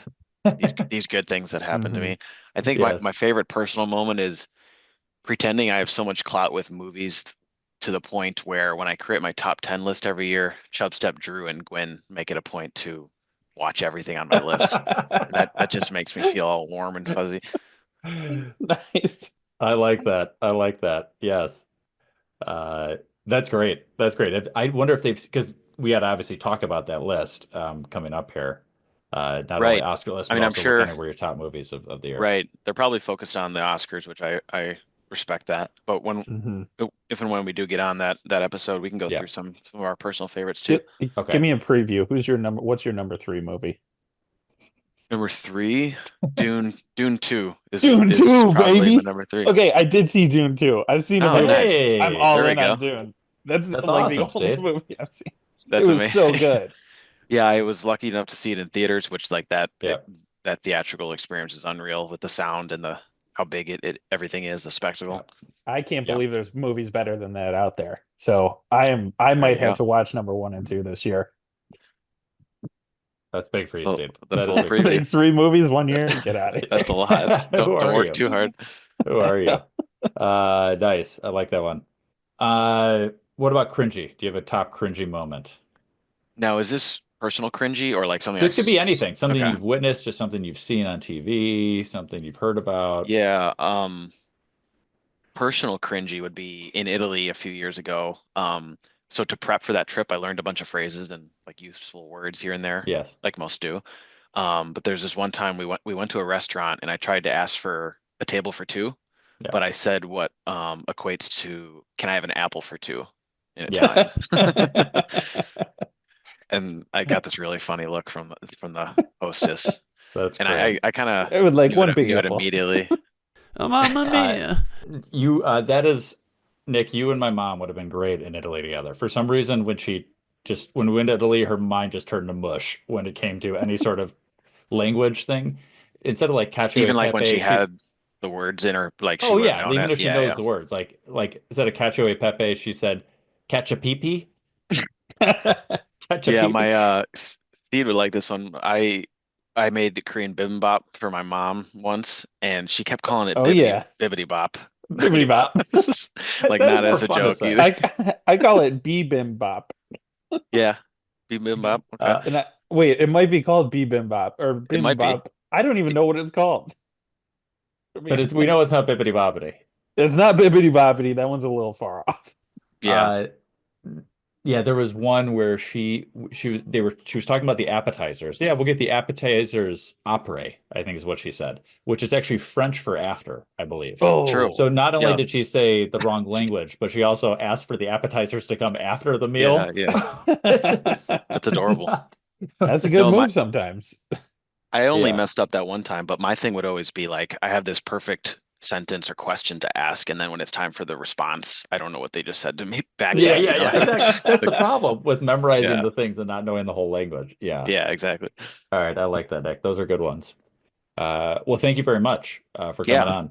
Yeah, I'm excited to hear the others. I'm sure there's, as you said, good variety. There's a lot of It's chubbers out there. It is a very, very good variety at this point. Oh, Yeah, yeah. and we still got quite a few more to do. So Yep. appreciate it, Yep. Nick. Yeah. Appreciate it. Yeah, thank Thanks, you, Nick. boys. Looking forward to All it. right. Take care. Thank you. Talk soon. Bye. Bye. Sweet. Well, thank you, Mike, for joining. Oh, glad First to of be all, here. This is big. This is your 7th time on Chubstep. Oh, it's Wow. happening. This is live already. Oh my God. Hello. Well, I We're don't live. know. We're not Why missing. not? We're not wasting time here. All right. Whoa, whoa. Then I'll be a little bit more excited. Hello. How's it going, everyone? I am a little sleepy, but the energy has returned because of Chub 500. Oh, This good. is Good. monumental. You're 4,500 away from being released from your demon contract. So Oh, congrats. good. I was wondering A when that big happened. milestone. 5,000. Good. Great. We're So- close. We're getting there. 30 It's more progress. years. It's called progress. It's called Yeah. progress. We're Okay, getting we'll start there. putting out 2 episodes a week, I think, just to get out of that demon contract Yeah. quicker. Yeah, I guess Don't, they never specified how long the episodes had to be. It could just be like a couple minutes here and there. Just I guess really, we could pump the spam 'em. numbers. Daily thoughts, things like that. Mm-mm. Yeah. Well, yeah, Mike, you were one of our first guests on the show. When we used to do it in person, a lot of times you were there in the background. I counted all those. You pop good, in good. for a quick notice. Most recently, you did a tarot card reading for the bear season. We're gonna have you on again sometime to actually go through that, and do a new future tarot card reading. I'm now sure it that, was 100% accurate. turns so- out it was 100% accurate. It was, I was going to say 98, but it was pretty accurate. Good. And now I'm scared because I think I it was a remember little- I got a tarot card reading, but I can't remember what it was. If you So- can't remember, that means it was bad. Sounds It like you means you're in survived trouble. it though, so that's good. Yeah. Yeah, I'm still alive. I'm still kicking. I'm thriving, actually. I'm thriving. Good. I'm just wet all the time. I just showered, so I feel you. I'm like right there. Yeah. I didn't want to smell for the podcast, so I Thank you. the listeners We appreciate can tell. this. Yeah. I was Yes. worried smell-o-vision might be your 50 or I 500. would love that for a podcast. I don't know how. Yeah, I'm still working out the technology for that, but it would be great to have a few Mhm. smells here and there. just a good effect. We'll work Throw in. something out. So Mike, Mhm. we wanted to ask you, the same questions we've been asking all our guests on this thing. We're gonna have like 8 or 9 people on this Chub 500. What is your favorite Chubstep moment? I might be a little biased, Okay. but I think at 9:45 of episode 60, if memory serves me right, when I walk into the room when it was you and Pat Callahan, Yeah. it was when you were filming or shooting or recording, Yeah. if you will, back where we mutually worked in the day. Yep. But besides my cameo, I feel like it sort of set a precedent of there's never a non-0% chance that if I open a door, Chubstep will be behind it. It hasn't happened since, but I've been chasing that high. I've been cautiously opening doors ever since. Yeah, that was it a little risky of me to record the podcast just I guess I did it after hours. It was never really during the day. Yeah. But yeah, it was just, behind just a closed door. You just open it up, and yeah, I was in there recording a podcast. That's how you get guests back in the day, sort of just walk That's in. right. That's right. But- And we're joined by Mike. that is what happened. So this is episode 60. Yeah, but if you recall, because of course you remember every single episode, I'm looking at it right now. we talk about an email that I sent in about seeing someone that ordered a Subway sandwich in front of me in line that had mayo, honey mustard, and sriracha all on it. Oh no. Oh no. And I feel like that sort of just Oh, represents like this 2016 maximalist, everything was fine style. Now no one has money for 3 sauces. No one who could afford 3 sauces on a sandwich these days. My God. Oh, Really true. good point. In the description, listeners' emails including too many condiments at Subway. So There we how did the times Perfect. change? How the times change. And I also reviewed Texas Rising, Brendan Fraser movie review, the TV show he was in. He played a Native American. If I remember that correctly. Not a Grammy winner, but or Grammy, Emmy, whatever. Oscar. He won an Oscar. Yep, he did. Well, I mean, that episode wasn't an Oscar winner.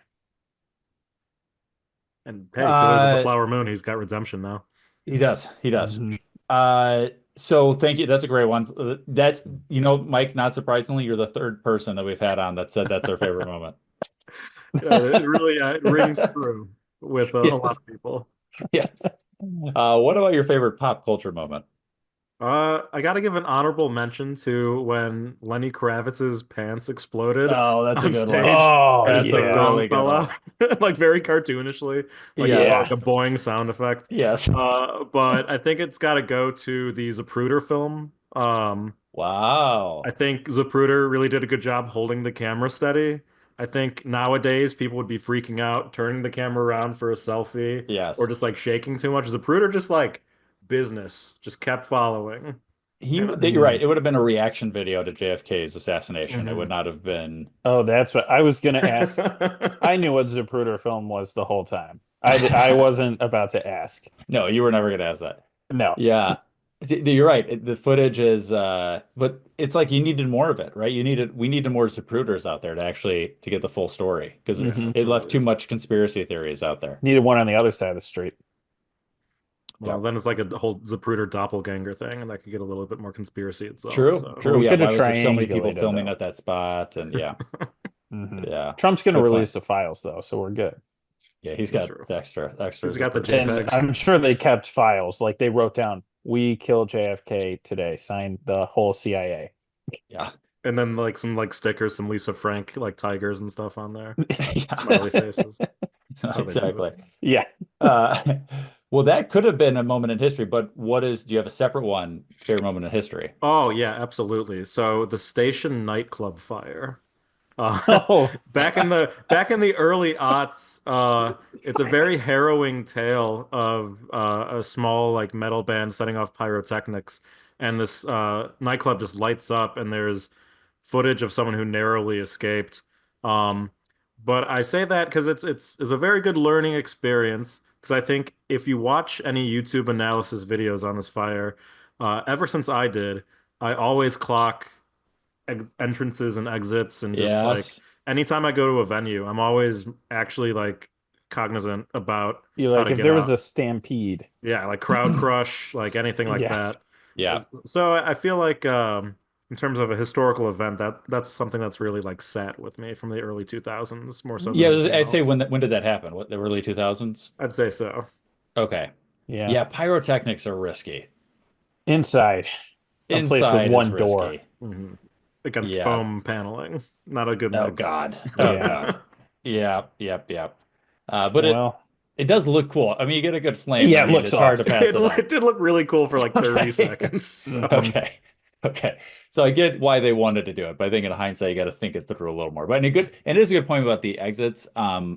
Like other than when you're on a plane and they're literally pointing to the exits, you often don't know where yeah. the exit is. I pay attention during that on the plane. Like a lot of people don't nowadays. I'm focused. I'm staring at the flight attendant, needles in my eyes, into her eyes, staring daggers at her. Not even at her boobs, at her eyes. Good. Okay. Good. I want her to know that anything happens, I'm the first to react. Okay. That's how you positively get. or negatively. That's how you get cold ginger ale. That's how you get maybe just like an extra snack. It's like, oh, you were attentive. You were paying You are attention. goddamn right, Mike. Yep. Ooh, arm pat. Flights are keeping Flight ginger attendant ale in arm business. pat is like the most intimacy I've ever gotten. What? What? Yeah. I'm lonely. It's so cold up here. It's okay. Why did they send me to Washington? Mike, do you have a favorite personal moment? Oh, well, I guess recency bias. Yesterday, I did really well on a digital pinball table on my PlayStation, so that was really cool. Okay. Oh, But hell yeah. that is a cool. little before that, last year, I went to like a world's largest karaoke live event That's at the right. Salt Shed. Yes, I see the Whoa. video. Submitted my name into the general unwashed masses, and got selected. And I went on the stage at Wow. the Salt Shed and did Rob Zombie's Dragula. Oh, And man. I took I like have very selective, that's the word, spurts of extrovertedness. I'm usually more introverted. And I like doing karaoke, but like in smaller venues on a stage in front of a lot of people The was world's largest karaoke venue. a big shock. So I took a page out of Mitch Hedberg's book, comedian Mitch Hedberg.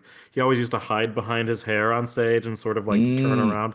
So I used the fact that I have longer hair and the fact that I was Yes. doing Dragula to sort of just get my hair down in front of me, not really like clock the stage and Oh, sort yeah. of do my time, get out of there. But yeah, Wow. Mike, that's talk about about it. that's very cool. Awesome. Can you talk about the video you're doing on karaoke? Oh yeah, sure. So I do filmmaking, as I mentioned the whole rugby documentary last time, which is Yep.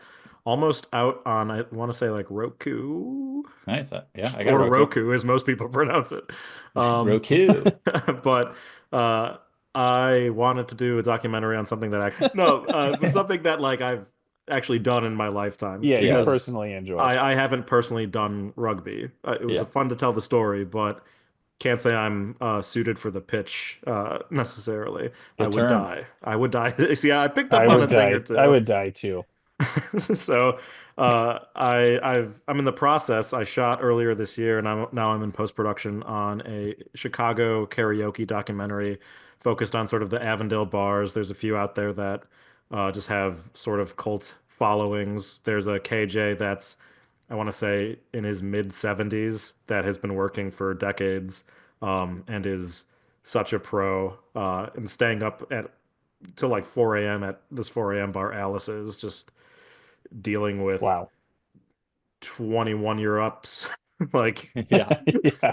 all the all the strange people that stay up till 4 a.m. in Chicago, including myself. So I'll keep the Chubstep faithful updated on that documentary. Please do. It's going to be Awesome. a very esoteric Chicago chaotic story. So definitely keep y'all updated on that. Sweet. Perfect.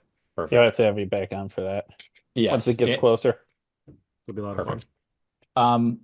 And what about cringiest moment, Mike, you've witnessed or heard of or anything? Oh, one that I thought it was one that I was part of, which I Well, have you plenty could. That of. works. That But works. yeah, Yeah. last year, a really cool guy invited me to his birthday party, and it was on a lake, and I'm not really like used to like riding jet skis, and I got on Yeah. this guy's jet ski, and I like rode off into the distance, and then it just like stopped working, and You didn't come back for a while.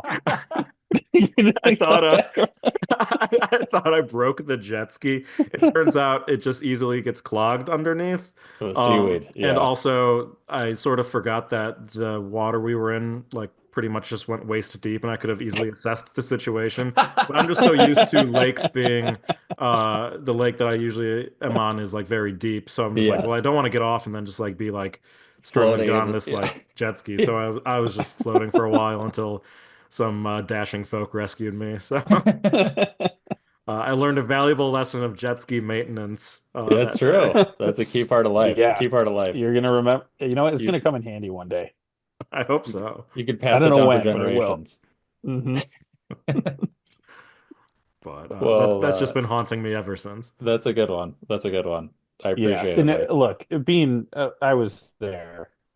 It wasn't cringy. It happens. Worse stuff has happened.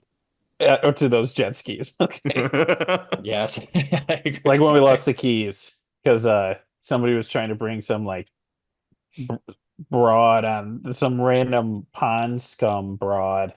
They were trying to give them a ride, and then they fell off the jet ski, and then somehow the keys got lost. It was a Oh mess. my goodness. Oh my goodness. Yeah. We've seen that. We saw somebody, I think it was Steed, lost his. I can't remember the people involved, but I think Steed, you lost your glasses, and then somebody else threw their glasses where they thought it would be to try to find the glasses. No, where, where no. they would fall. That's where the other Somebody- glasses would be. I think I dropped. No, I have no idea. I think what happened is you dropped your glasses. Chubstep Meredith saw where you dropped them. Was like, I'm going to throw my glasses wherever those land. Is probably where yours are. Then she No. also lost her glasses. By No, I think she might have been throwing them to me, and I dropped either them. way, the result was that now two There was people's two glasses pairs were lost. Yeah, I do remember one of the pairs was a scientific pair where we were like, all right, if we can just track these down the river. Hey, they were If you nice keep glasses. stacking them up, they'll eventually get above the water. So. Exactly. Well, I was hoping that I'd be able to, like, keep my hand on the glasses to see the flow of the river and how far they might have gone.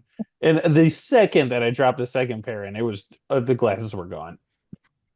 Oh my god, classic. All right, well, thank you, Mike. For sure. Those are great. I got one question for y'all. Yes, do of you course. know the first word ever spoken on Chubstep? Wow. Oh, I don't. I wasn't there, but I'm gonna guess before Jared does. And I'm gonna say we. W-E. We. I'm gonna Jared. say hello.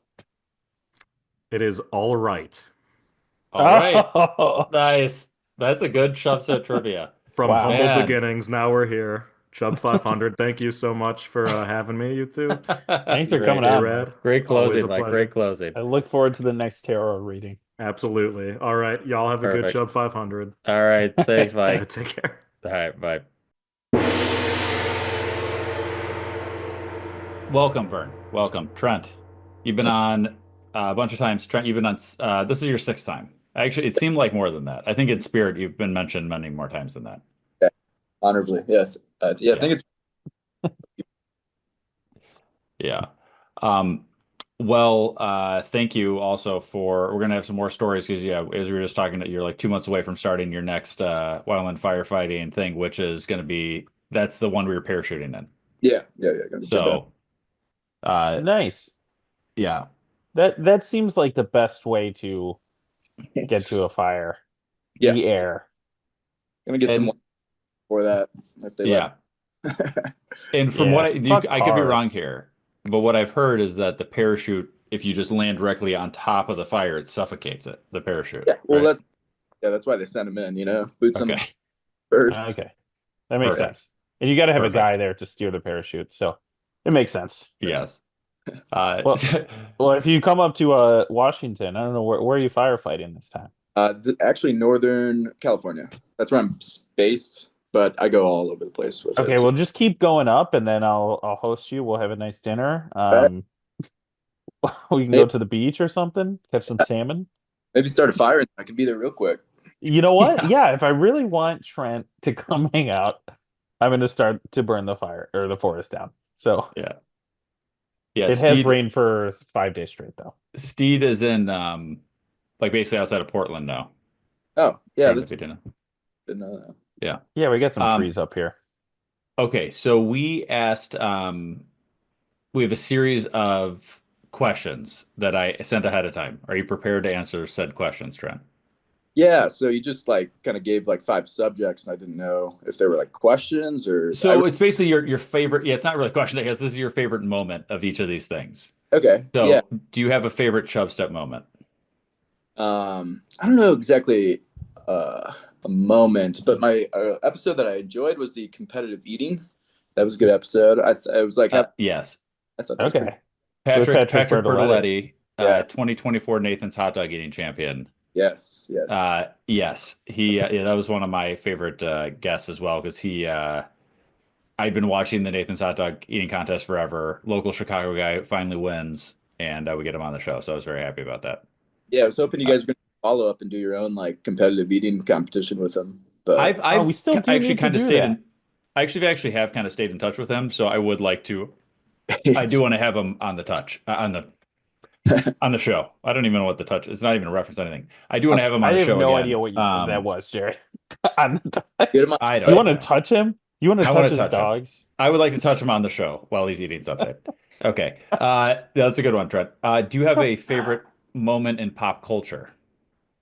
Well, so I was thinking of this, and something that just kind of came up in the like on social media was the Canada versus USA hockey match. Did you see that? Oh, I watched yes. the game. Yeah. Watch the whole game? Yeah. Dare you? I mean, you're aware that like Canada just booed. Yeah, we kicked, and then guess what? They answered for it. Yeah. Oh yeah. 3 fights in the first 9 seconds of the game. Right. It's crazy. And then we won in freaking Montreal. Suck it, Canada. That stadium was so loud, and halfway through the third period, it was just dead silent. Yeah. Probably felt pretty good to kind of show it to him, but Yes. felt very proud to be an American. Yeah, that's. We need like an Uncle Sam Goddamn right. mascot. We need an Uncle Sam mascot that goes out before the game and just like with like a couple 6-shooters and a big hat and stuff like I want that. him in That's what I want. in a jean jacket cutoff like vest. So he's wearing, the cutoff jean jacket vest. Yeah. And he's just yoked. He's like, Yeah. Arnold Schwarzenegger yoked in his prime, not now. The guns look super small in his giant hands. Yeah, exactly. Yeah. All right, Trent, how about a history moment? Do you have a favorite history moment? Something that was like kind of just more relevant to me recently was I took a trip to Dallas and Fort Worth area recently, and was visiting cousins and some friends on my mom's side, and we went to go see the JFK assassination point. Yeah. I don't know if you guys have ever been there, but I have been to that point. When I was there, the person I saw was the guy that did the Super Size Me documentary, Morgan Spurlock. Happened to be filming something when I was there across the street. Very random fun fact. So Trent, you're not the first person to have this on their top references. Except that was not a history moment. That was a pop culture moment, yes. Pop culture. Which was interesting. It's a Zapruder film. But talking about the Zapruder film. So what do you find interesting with the JFK assassination? Because obviously some people would consider that a tragedy that they wouldn't want to remember. Well, if you don't remember it, bound to be repeated. Okay. That's right. That's right. That's true. There. Mhm. I just I thought it was like just a cool thing. I saw these like documentaries as a kid, like on all these conspiracies and stuff, and then just to see it in person, it really just like, I don't know. I saw from like all the facts that it was just like clearly like Lee Harvey Oswald just like shot him, but like sure enough, 13 other conspiracies that arose from that, like just like so. And I feel like we can't have like an event anymore without like having a conspiracy about it. It's just like for sure. Behind That's it. a good point. It was kind of the spark of all conspiracy theories. Yeah. Well, if I went to that street, I'd be worried because, one of my conspiracies is maybe it was some type of wind tunnel. That wind comes at you really fast, acts like a bullet. It comes at you so fast, it acts like a bullet. If you go in a certain spot at a certain angle on a certain day, just due to the natural hillsides and buildings, the wind tunnels into a force like a bullet. So I wouldn't walk down that street if I was if I was anyone. That's fair. That's fair. The guy that was standing right beside the street with a bunch of photos of like the gruesome aftermath that I've actually never seen. You can only kind of see it in person, but it was like JFK's head blown off and all that stuff. It kind of reminded me of that right now. Brutal. Trent, there's a good TV miniseries called 11/22/63. You ever heard of this? No. I had never heard about it. It came out maybe like 5 or 6 years ago. Maybe even a little longer. It's starring James Franco, who is now persona non grata with a lot of the community. But It's a really good mini series. I think it's a Stephen King maybe novel that they turned into a Wait, mini series, but it's whoa, basically whoa. Hold on. James Franco's out? yeah, James Franco's been out for a What little did he bit. do? I don't know, Steve. I just know he's out. Chubstep Amy can explain it later. Here's the concept of it though, Trent. If you like that, if you like kind of the concept of that thing, it's about a guy who finds a portal into history. I think it's like 2 years before the JFK assassination, and he thinks that if he can go back in time and change JFK not being assassinated, the world will be a much better place now. Okay. So it's about, but he has to keep going back and like blend in enough and get to see if it was it actually Harvey Oswald that killed him? Was it actually? But it's a really well done miniseries. So you can still find it on like Hulu, I'm pretty sure, and other things. Called 11. 11/22/63. Okay, that's a good. All right, how about a personal, Trent? How about a personal moment?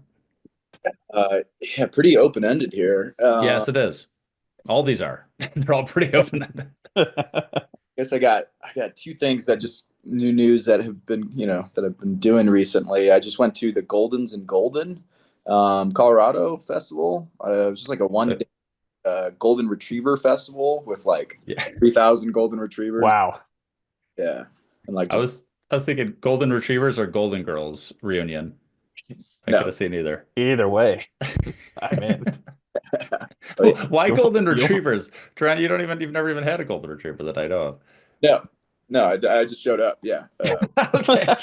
You're like the creepy guy at some like a high school volleyball matchup, and they're like, "Who's your daughter?" Don't have one.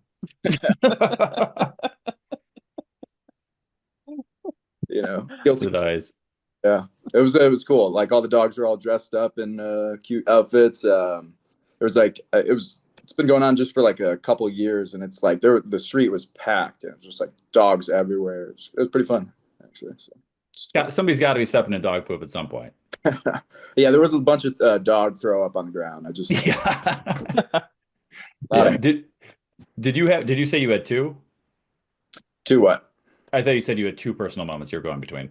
Oh yeah. The other one, something I've been kind of collecting recently. I've posted on my Instagram is that I'm collecting swords. Yeah. Whoa. And kind of getting some movie replicas here. Getting some. I started with the Braveheart sword, and now I've got the Lord of the Rings sword. I'm gonna be picking up more lightsabers tomorrow. So yeah. What Lord of the Rings sword do you have? The Sword of Argon. Okay. The one that stabbed the Witch King. Oh yeah. Oh, that's a good sword. That's a good one. Now, is that lethal? This one's actually like decently sharp. Okay. Oh, well, nice. That's a good one. Yeah, the Braveheart sword it's pretty dull. It's not. But that's huge. That one's huge, right? Isn't it like a claymore? Yeah, they're like the same size too. Oh my god, that's badass. I want a freaking sword, dude. Just to wield it. I was driving today. I was driving with my uncle.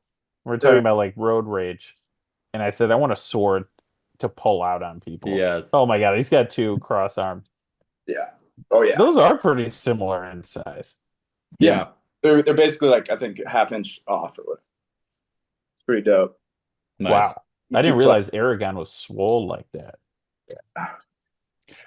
Nice. Those are great, Trent. Good luck with your what's that? It's usually lightsabers next, right? Lightsabers next. Yeah. Just gonna keep ridiculous stuff. Oh, you have armory by the end of it. All right. How about do you have a cringy moment? What's the cringiest moment you can think of? I don't know. It's hard to think of something for me, but something kind of came to me today when I was at the grocery store. I was just like, picking up like just 2 items of bananas and chips. And some dude just like stopped me and talked to me about my Apple Watch and then like continued to talk to me. Really nice guy, Jeff, this guy, like I ended up like hearing his whole life story or whatever, but like he was like 30-year-old like well-dressed dude, just had no intention of like selling me anything, which it kind of seemed like he was going to start doing. Yeah. I wanted to talk.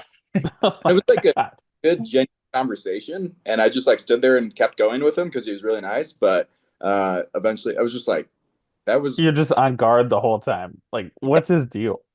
yeah. Don't talk. Don't talk to random strangers in a grocery store. But it was also like it was nice to have a conversation, I guess, with a random person. There you go. But it was kind of cringe. Yeah. So. That is weird. I like to do that to people, but I do like one-liners or two-liners where I'm like, Sure. hey, I'll be like, where's the grapes? And we're in like the automotive section or something. I'm looking for avocados. You know where the avocados are? And they're just like, what? We're in Walmart way on the other side of the store. You're in automotives. Yeah, that's just me being a weird guy. And they know it. I'm glad you did. I feel You like gotta let those impulses out. Yeah, those are good, but like just to continue the conversation, which you Yeah, no, I'm not talking. I want to get out of there as much as I start the conversation, then immediately I'm like, why did I do that? I'm gonna get out of here. Nice.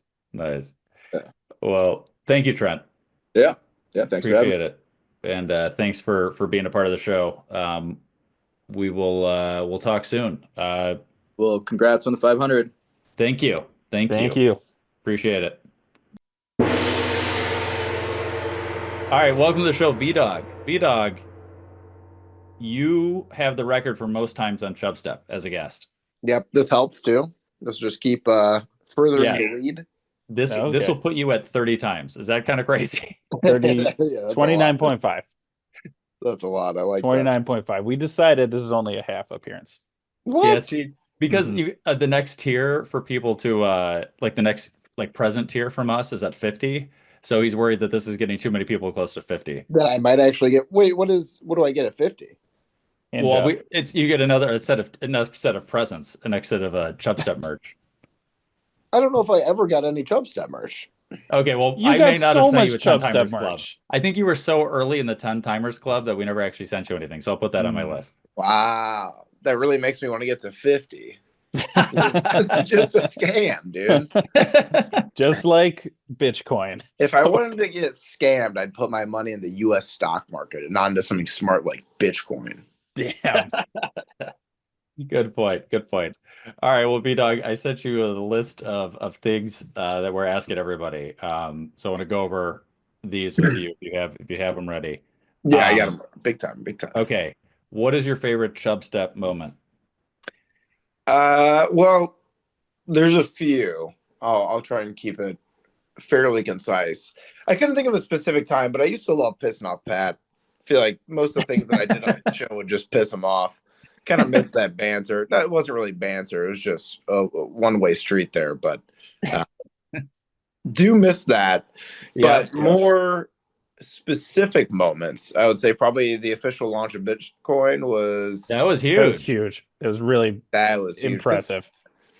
That built generational wealth for not only me, but my family, my loved ones, my kids' kids. Mm-hmm. So that was pretty big. And then I also loved during COVID the getting certified, being smarter than Fauci, showing them what's what with the cigarettes and the Sour Patch Kids, and just kind of that saved a lot of lives. I was gonna say the episode with you and Lid Gaga when you guys were debating how to cure COVID. that is my favorite. I think Vdog Chubstep moment. Yeah, she was talking about medicine and stuff. That's not what you need. Yeah, and she was wrong. She was wrong. Yeah, exactly. Yeah. I never got COVID once. Exactly. Maybe the episode where you talk about Bitcoin is 254. The one where you debate with Lid Gaga is 246. So wow, back-to-back heaters for me, man. Wow. Pretty close. Jesus. Yeah. 2 months. Yeah, apart, I was in my prime then. That was. You never know you're in the golden years until you look back. Yeah. Wish I would have known. Would have gone every week. Good times, man. Good times. Yeah, those are my favorites. I wish I had a specific Pat one. I feel like the certified thing would piss him off too. Yeah, every time he says something certified. That's why I have actually the certified stamp over here somewhere still. I also have one here. Yeah, I got to stamp stuff. Yeah. Where's that thing? Right here. If I press something, this says certified if I stamp on it. Oh yeah. Oh, I got mine in a plastic bag, baby. Let's go. Oh, look at that. I'm gonna certify. Got to certify that shit. I think I you can't. There you go. But it was certified. Certified. Right. Nice. All right, Vdog. Well, how about a top moment in pop culture? Okay. This one, I would say probably Justin Timberlake's DUI. Oh Yes. yeah, that was nice. I think that's probably my number one. Yeah. That also spawned Vonnie TMZ, or partially spawned him.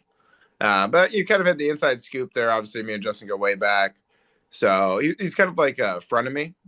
So I prayed on his downfall. Yeah. Yeah. Good point. He deserves it. And it just shows that he's a normal guy. He's just like he's one of us. He's just like anybody else that drinks too much and decides to get behind the wheel. Well, is it too much if you don't crash? He didn't even crash. He didn't even. That's what I'm saying. We can't call it too much. You're right. You don't know what's too much until you crash. Yeah, that's a good point. That's too much. That's too much. Yeah. Then you messed up. But who knows? Yeah. Maybe he was fine. We don't even know. We don't know. He would have made it. What about in history? Top moment in history.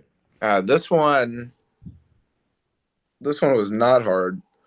Luckily, not a lot's happened in history. So yeah. Well, this one's pretty recent, but that was when Matt Eberflus got fired the day after Thanksgiving. That was like, we have D-Day, V-Day, or Victory in Japan Day. Yeah. VJ Day. Day. That's what I meant. And this is like E-Day. The day that we conquered Eberflus. We basically quartered and pulled him in city center. He's dead. Day after Thanksgiving. Happy Thanksgiving, buddy. You and your family have to move now. Yeah. Good luck. No presents on Christmas because you're poor. No. They make a burnt, buddy. Go check the oven. They do the press conference and they fire right after. I love that. Yeah, that was also great. They made him do the press conference, just like absolutely knowing that they're canning him right afterwards. I think that's a power move. And then obviously we turned it around right after that. So exactly. The team basically made the Super Bowl. Yeah. Basically. Do you have a personal moment? Top personal moment? Yeah. So I'm not sure if you follow my burner Twitter at all. Posh Rolly. He's big on slacklining Lake Michigan. So I would say probably the day that I actually did slackline Lake Michigan. People said I couldn't do it, then I did it. So wow. The whole thing? Yeah, the whole thing. It was pretty easy. It honestly wasn't even like that hard. Jeez. Like some people would train their whole entire life. I didn't even train for it. I just kind of, and I just did it with like normal rope. I didn't even do it with like a slack. It was just rope. Good. People get too fancy with that. Yeah, people get too fancy, and obviously I couldn't reach across Lake Michigan, go around to tie it. So I tied it on like one end on the Illinois side. I just kind of slacklined across the other side. Nice. Yeah, very slack. Nice. You could do that, Steed?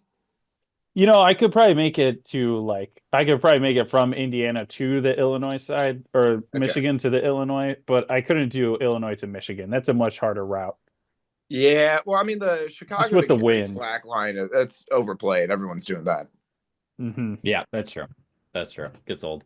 Yeah, that's not even that impressive, man. Literally anyone could do that. I know. That's why I'm like, I don't know. I'm okay at slackline, but I'm not that great. Could you go from where you're at to downtown Oregon or downtown Oregon? Downtown Portland? Downtown Portland? Yeah, that's I'm very sick and my head is absolutely. Yeah. I'm not there, but you know what I mean. That's only like 15 miles. I could easily slack that. I do have to cross the gorge where the wind will be 80 miles an hour, but as long as I compensate. That should be pretty easy. 15 miles, that's nothing. Yeah. Slackline is usually the most efficient way to get from point A to point B. That is that and ripsticks. Yeah. Those two go hand in hand in efficiency. Yeah, I did ask Pogo Tone, official professional pogo stick rider of Chubstep, if pogo sticking is a good way to get around. He said no, it is actually not. What? It's not practical anymore. Transport. So, I'm just starting to think he doesn't know how to do it then. I'm also starting to think that now that I'm rethinking it. Do you have a top cringy moment? Yeah, actually, this one was this is actually a real one.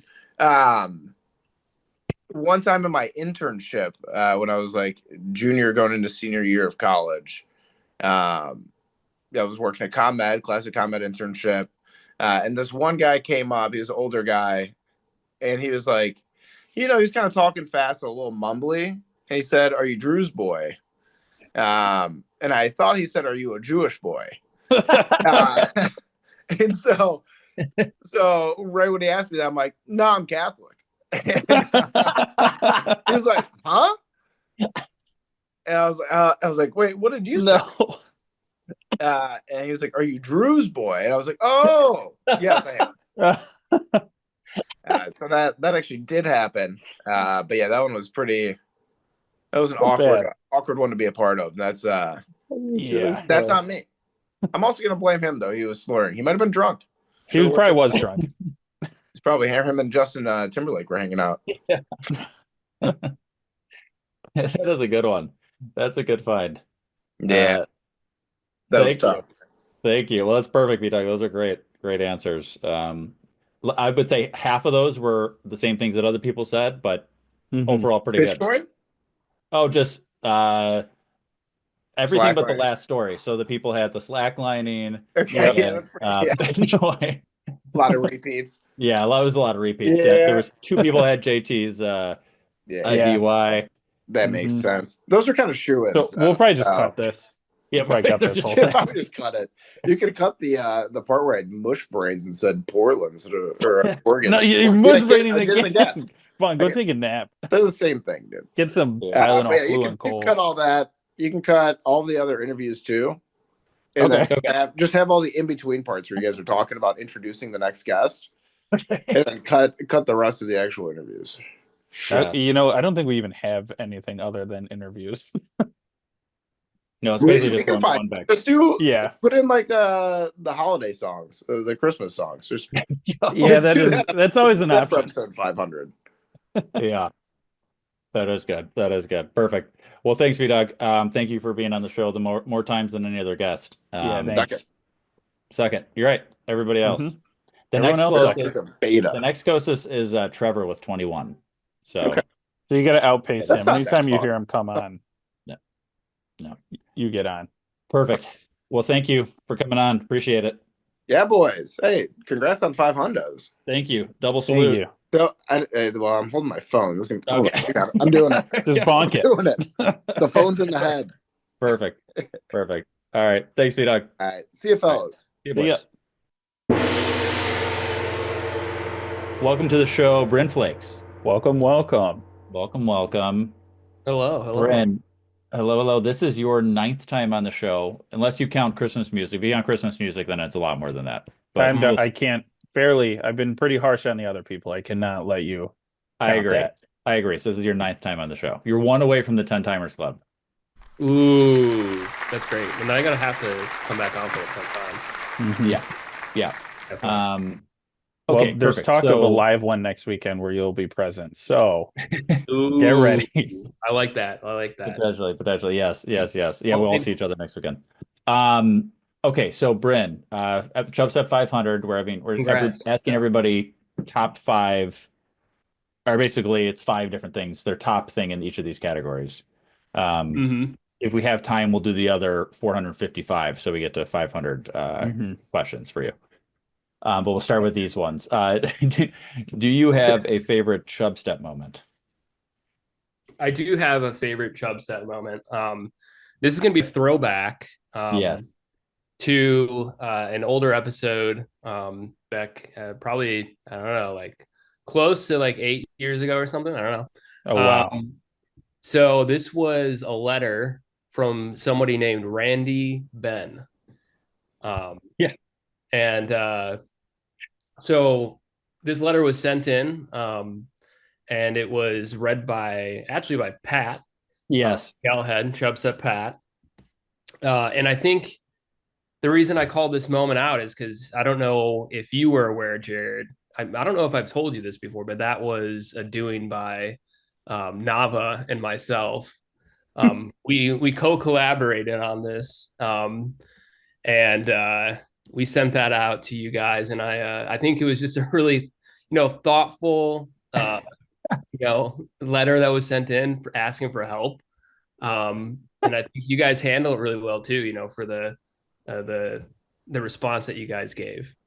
Yeah, I remember this specifically, Brin, because I took a lot of sound bites of Pat saying stuff from this. I'll play some in this video. Yeah. Large black meat stick. The moment I removed his pants, I was astonished by the size of his python. So yeah, we had a lot of things that he said that he just was reading off straight, had not read it ahead of time, just read through it and then realized what he was reading after. No. Yeah. A lot, not even sexual undertones, they're just sexual overtones. This is just a very sexual not even really trying to hide anything. No. Definitely yeah. not. Randy, but no, I did. Yeah, go ahead. I can't remember if I knew this was you or not. I mean, I figured this sounds like Nava big time for sure. I definitely knew there's a Nava reference in here, and I figured it wasn't either Ben or Randy who have been on the show. This is before. the first time I immediately thought of Ben and Randy. Well, there's multiple Bens.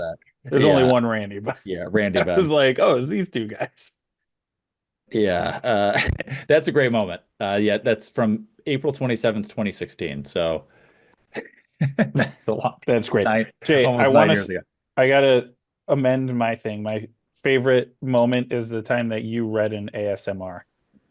Oh yeah, that was the funniest thing. And my brother Nick and his friend Nathan love listening to you reading that. Oh, good. I got a random script. Do they listen to it before they fall asleep? I'm pretty sure they have before. Good. Bren, do you have a favorite pop culture moment? Yes, I do. My favorite pop culture moment is Tamagotchis.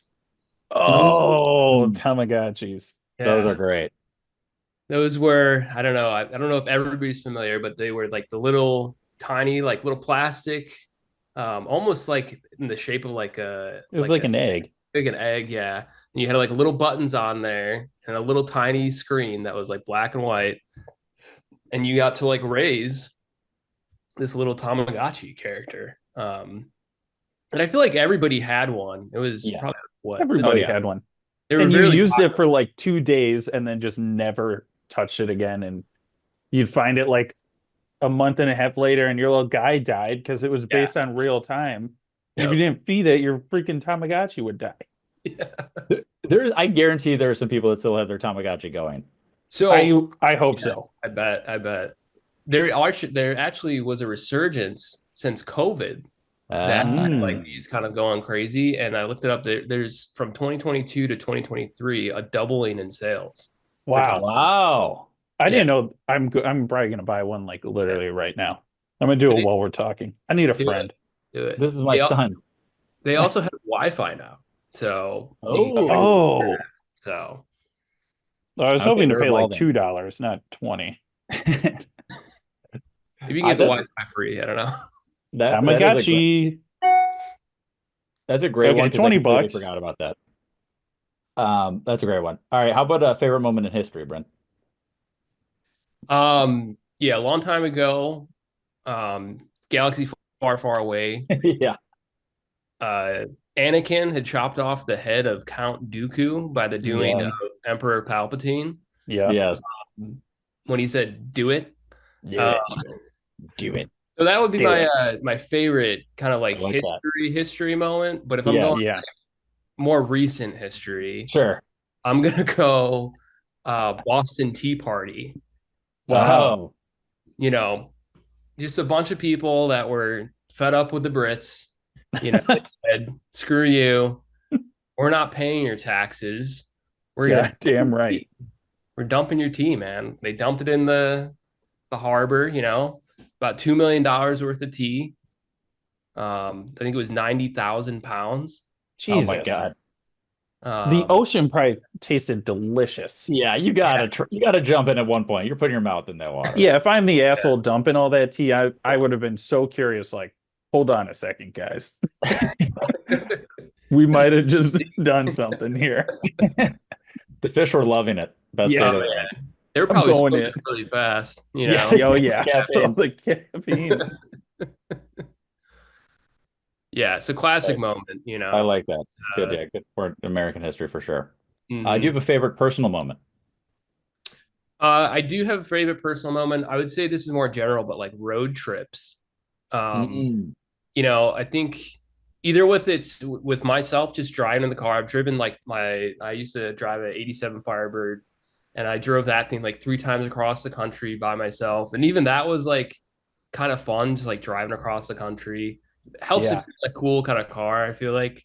But otherwise, like other stuff like, I remember like going to the Redwoods Park with like my brothers. I remember going to Colorado and like doing the sledding down the mountain like with no sled, like on the snow. Yes, it was summer. We were there in the summer. It was I've seen pictures of you guys doing that. Yeah, I remember seeing those. Yeah. I just feel like that's a good time that, like, I don't know, if you're a younger Chubstep listener and you have time, you don't have a job, just go on a road trip, because it's just like great advice. You don't get to do that often anymore. Like it's much harder. Point. So. And do it in the summer if you can. Yeah. Because I just did one in the winter and not as fun. Not Where did you go in the winter? I had to drive to Oregon from Chicago. Oh, right. Yeah, it was cold. In the winter. Yeah, that's a valid point. It's a very valid point. Brin, do you have a top cringy moment that you can think of? I do.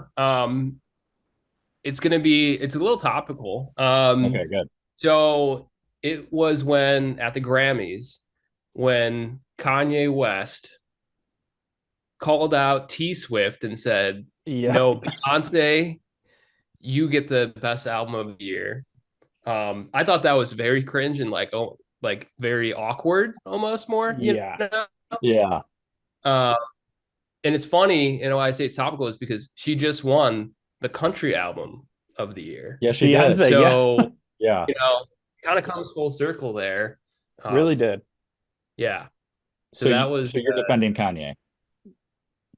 In that moment, I will defend Kanye. This is our second Kanye defense we've had on this episode. Yeah, I think 10 years ago, defending Kanye is a lot different from now. And that was honestly that was actually if I remember right, that was like the first time that I saw him kind of unraveled. Yeah, that's when a lot of people realized Kanye is a little crazy. Yeah, and then because Beyonce won like Song of the Year or something, and then he had to be like, "Oh, oops, my bad." Yeah, those are good, Brin. Those are real good. Yeah, thank you for that, and thank you for being a part of Chubstep. Appreciate it. Of course, thank you. Of course. Congrats on Chub 500. That's huge. Thank you. Thank you. We're very excited. The advertisers are loving it. Yeah. And we're shopping it around right now, seeing who will pick it up, what network will pick it up. Yeah. We're going to open for Rogan. I think that makes sense. Or maybe Rogan opens for you, Yeah. Well, Rogan wanted a podcast to be like before his, so people can get warmed up. It just depends on which one you click on first. You can click on ours, then click on his, and it's basically like we open for Rogan. Right. Yeah. Or whatever other podcast you want to listen to. Yeah. I think you could do something with the algorithm, and you could probably make that happen. Yeah, exactly. Yeah. Perfect. All right. Thanks, Brin. Appreciate it. Thanks for coming on the show. Yeah. Welcome, Elle. We're starting it. This is it. We're in. I'm in. Nice. No, we're live. You're talking. You're on Chubstep. Elle, while you're on, actually, I should mention we're going to give a shout out to Rosalie, who was actually supposed to be one of our guests also, and she had her baby during the week. So already off to a bad start with the baby. That's ridiculous. Yeah, baby Madeline. I will say I did consult with Roz about this, and I'm reading some of her answers for her. Oh, awesome. Okay. That's why you have a space background, because she's our astrology expert. Yes. Yeah. Perfect. Okay, great. Well, then we'll get started with these. Elle, this is your 8th time on Chubstep. What? I thought it would be more. I was trying to think when I've been on, and I don't really you haven't been on in a while, but you have been on. This is now your 8th time. So I remember one time with Roz, and then I'm not sure. Yep, I looked at it. I confirmed. 100% accurate. Yeah, and I did plan to have you and Roz on for a Christmas episode, but I went a different direction. Oh, okay. Cool. So that's on me. You end up talking to Santa. If you haven't heard of that episode, it's a good episode. I did, and yeah, that's a valid guest. So I'll let it he landed something bigger. Yeah. Okay. Big So, interview. all right, let's hear it. Your favorite Chubstep moment. Okay, my favorite Chubstep moment is Paul trying to pronounce wasps. Okay. Now I'm overthinking it. Okay. I listen to that sound clip all the time. I love it so much. It's hard. It's a hard word. I'm not even gonna attempt it. We're gonna now need it right now for the episode. because I had to go to therapy. For wasps. Wasps. That was really good. Okay. And then Roz's favorite is the Wahlburgers episode. Oh yeah, Oh. that's the second one we heard about Wahlburgers. Yeah. It's so ridiculous. I'll talk about it quickly again. I mean, it's such a ridiculous concept because we paid a bunch of money to reserve a VIP table at the Wahlburgers and then tried to record it live with our cell phones, which didn't even sound that good. No, and then we just started talking and eating a normal dinner. And Yeah, I don't think we even had much Wahlburgers. really planned on what we were going to talk about. It's really not a good. It's a better concept than it is episode, but yeah, I appreciate she remembers that. Yeah, she does. It stood out to her big time. Favorite Okay. pop culture moment. All right, pop culture for Roz is the Bimbo Summit. Bimbo Summit? Yes, Can you have that to explain that? I had to look it up too. Once I looked it up, I knew what it was. It was like the whole Lindsay Lohan, Britney, Paris, basically like all their little blinds and like paparazzi together. I think I didn't do a full deep dive, but there's like this picture of them all in a car together. So Okay. They all at one point they all met up. yeah, I think it's just like their little gang, you know. Okay. Okay. And then mine was, and this sparked my memory today. I was going to go with The Simple Life because it was just iconic, groundbreaking reality TV at the time. Yeah. But I saw Lazy Sunday, the SNL Yeah. thing with Chris Visual short, Parnell and yeah. Andy Samberg, and I was like, I still knew all the words to it, and I was like, this really changed my Yes. brain forever. Yeah. That's I my- know a big chunk of the words to that too, and I have not heard that in 10 years. Yeah, I didn't either. It's crazy, and it still holds up pretty good. Yeah. Helped Okay. launch Andy Samberg's career. Yeah. Iconic. Okay, how about a favorite moment in history? History. Okay. Roz said the Mount Vesuvius eruption. Wow. I'm guessing Yeah. that's Yeah. It got Italian. Pompeii. Yeah. Pompeii. Thousands of people lose their lives because a volcano lands on them. Yeah, a lot of people's favorite Allegedly. moments in history involve people dying. Yeah, that is interesting. Yeah. That is interesting. You'll Gotta to have take some it drama. there. People like tragedy. And then mine is did you guys watch the videos I sent you? I don't have TikTok. I also don't have TikTok. God. Okay. I thought it got banned. No, it got banned for like 2 hours. Oh. It's essentially all history. I'm just going to show you a sweet little clip. It's basically these AI like minute-long videos. But it'll be like POV, you're waking up as a gold miner in the 1800s or something. And it's always the same start. Hold on. And they're like ridiculous. Like he's always like shaking. Oh, you can't see my background. It's the virtual background. Oh my God, guys, this is bad. Okay, whatever. Well, you'll never know. But it goes through all these different What was your favorite of those times? What is the favorite of the videos? Yeah, is it just TikTok? Ooh.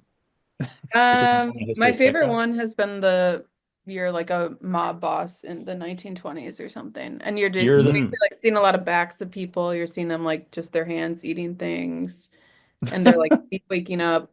And now it's a thing where like people are like POV, you're a 25-year-old girl like going to slay the corporate world, and it's like the alarm shaking and like your coffee. Just heard her job. Yeah. You were the second person to say like the Roaring Twenties, Prohibition era, that kind of stuff. Yeah, you're not alone. I feel like it was fun, but it's mostly just all of history through the AI videos. Okay, that I your went- favorite is artificial intelligence history. Yes. Okay. Cool. Okay.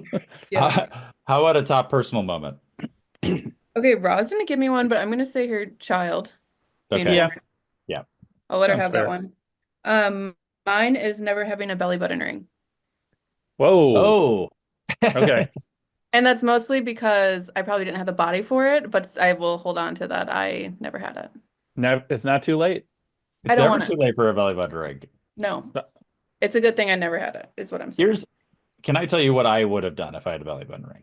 Yeah. I get the belly button ring. It's a loop. It's a loop. It's not a stud. That's And then I get penis. another piercing somewhere that's also a loop. Nose, could be nipple, could be whatever. And then I chain them together. Yeah. Oh. Like a pocket watch. You could hang Like stuff a pocket on it. watch. Pocket watch could be The compass on included there. on there. It could be a pocket watch could be on there, dangling. Love that. Yeah, that could change my mind about belly button rings, but Okay. does Amy have one? Am I gonna offend her? Chubstep Amy, do you have a belly button ring? She did.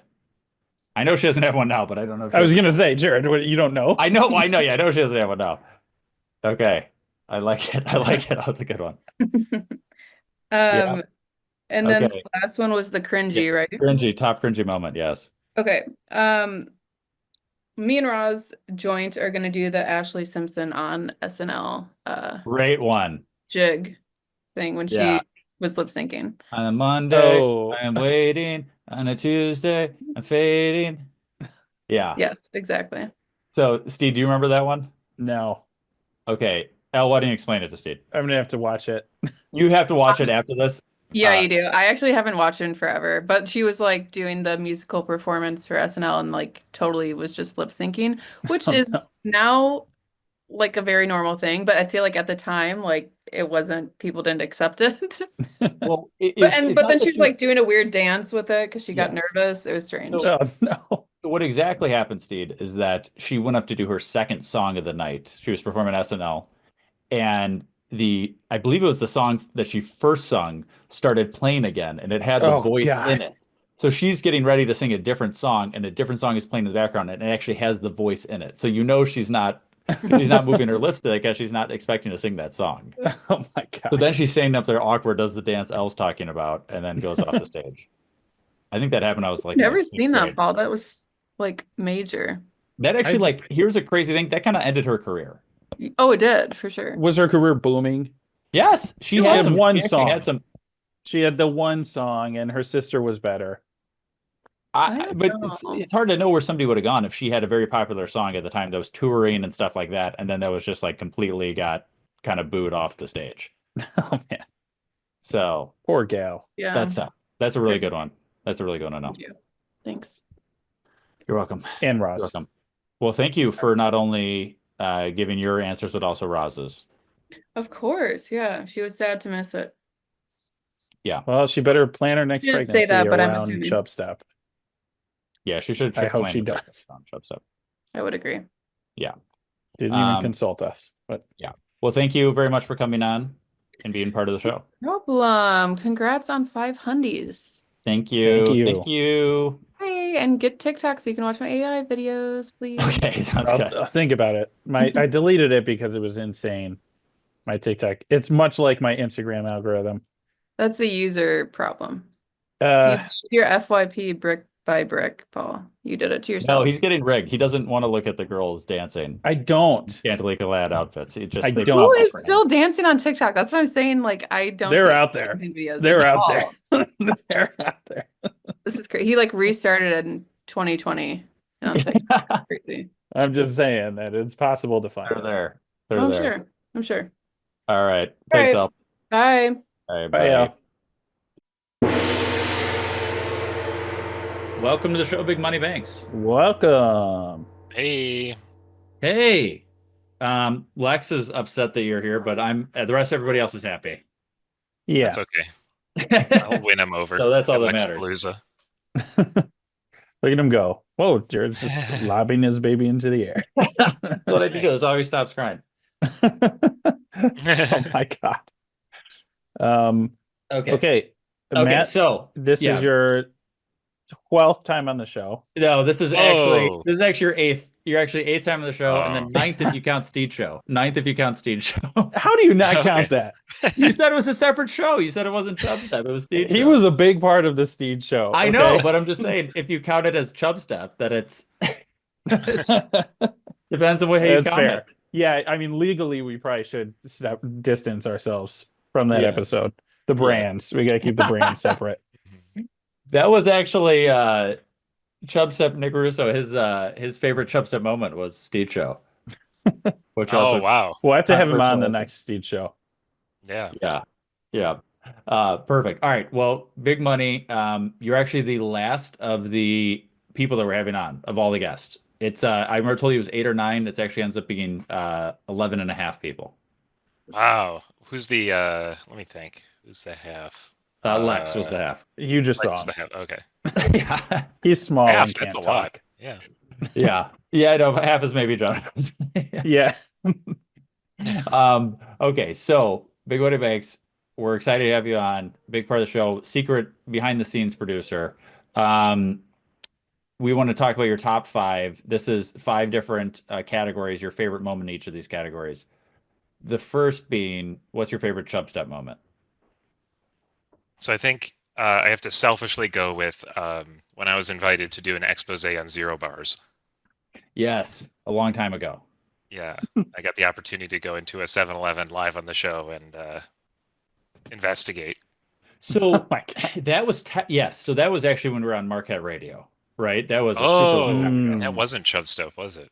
But you know what? I'll allow it. It was me doing, online radio. So I will count that as a thing. So we were investigating. We had a conspiracy theory that Zero Bars were harboring other things. I can't remember what the deal is. It's a candy bar that I really barely heard of. But then we ended up finding a battery inside one of them. Get out of here. Copper top. Oh my God. Straight what to an the top. investigation. I have a picture of it somewhere on my phone, deep in the archives. It's like the wrappers unwrapped. It's just a full battery sticking out of the Zero Bar. Yeah, it was crazy. I almost broke my tooth biting into it. I think, that's such a good point. When you were calling in while you were at the grocery store, I think it ends with you screaming or something, hanging up. It was such a good moment in the show. I did have a backup number 2 for Chubstep, since that's technically not Chubstep. The other one is Worm Clits. Worm, the clitorum. That was so good. I learned a lot about worms. Speed science on worm reproductive. Yeah, go back and listen to that if you haven't. Yeah, it's a good one. That is a good. Oh my God, that is such a good one. Okay, what about a top pop culture moment? So I think I have to go with the first Thanksgiving. That was huge. Yeah, the first Thanksgiving is very huge. So were you even at the first Thanksgiving? I don't know. I think so. You've been to very few of the Thanksgiving. Yeah, I think I was there. I think we broke bread. We met with the native people of Sugar Ridge, and yes, yeah, a lot of natives showed up.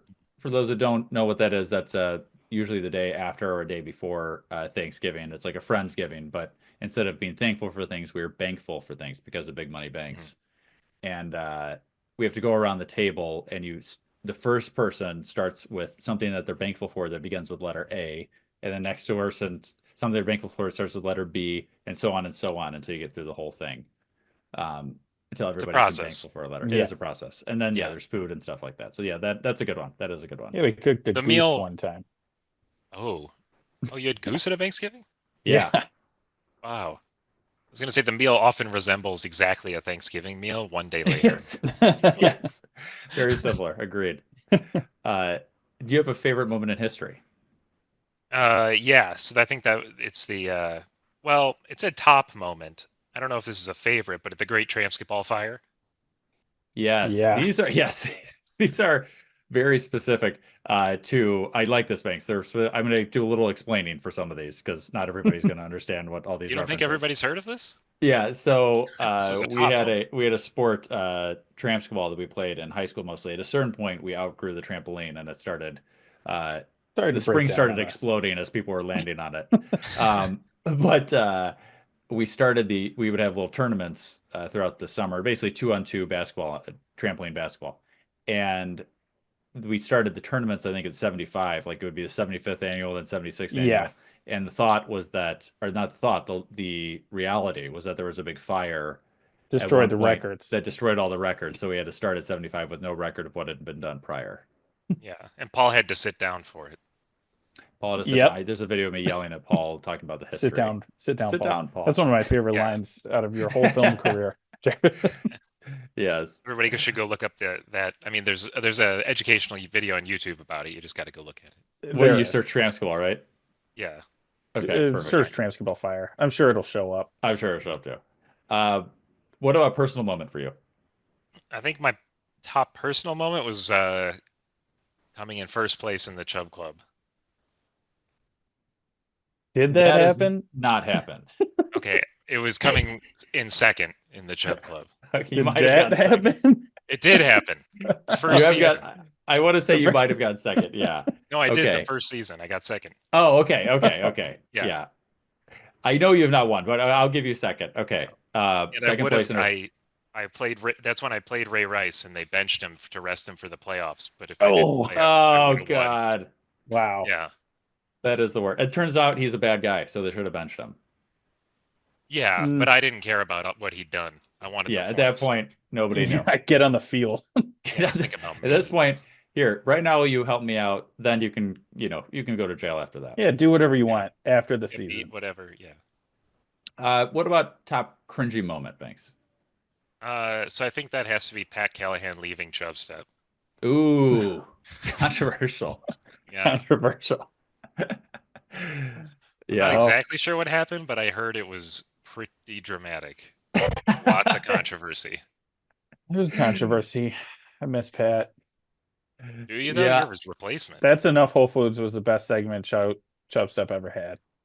That was a good segment. That was it? a very good segment. That's Enough Whole Foods.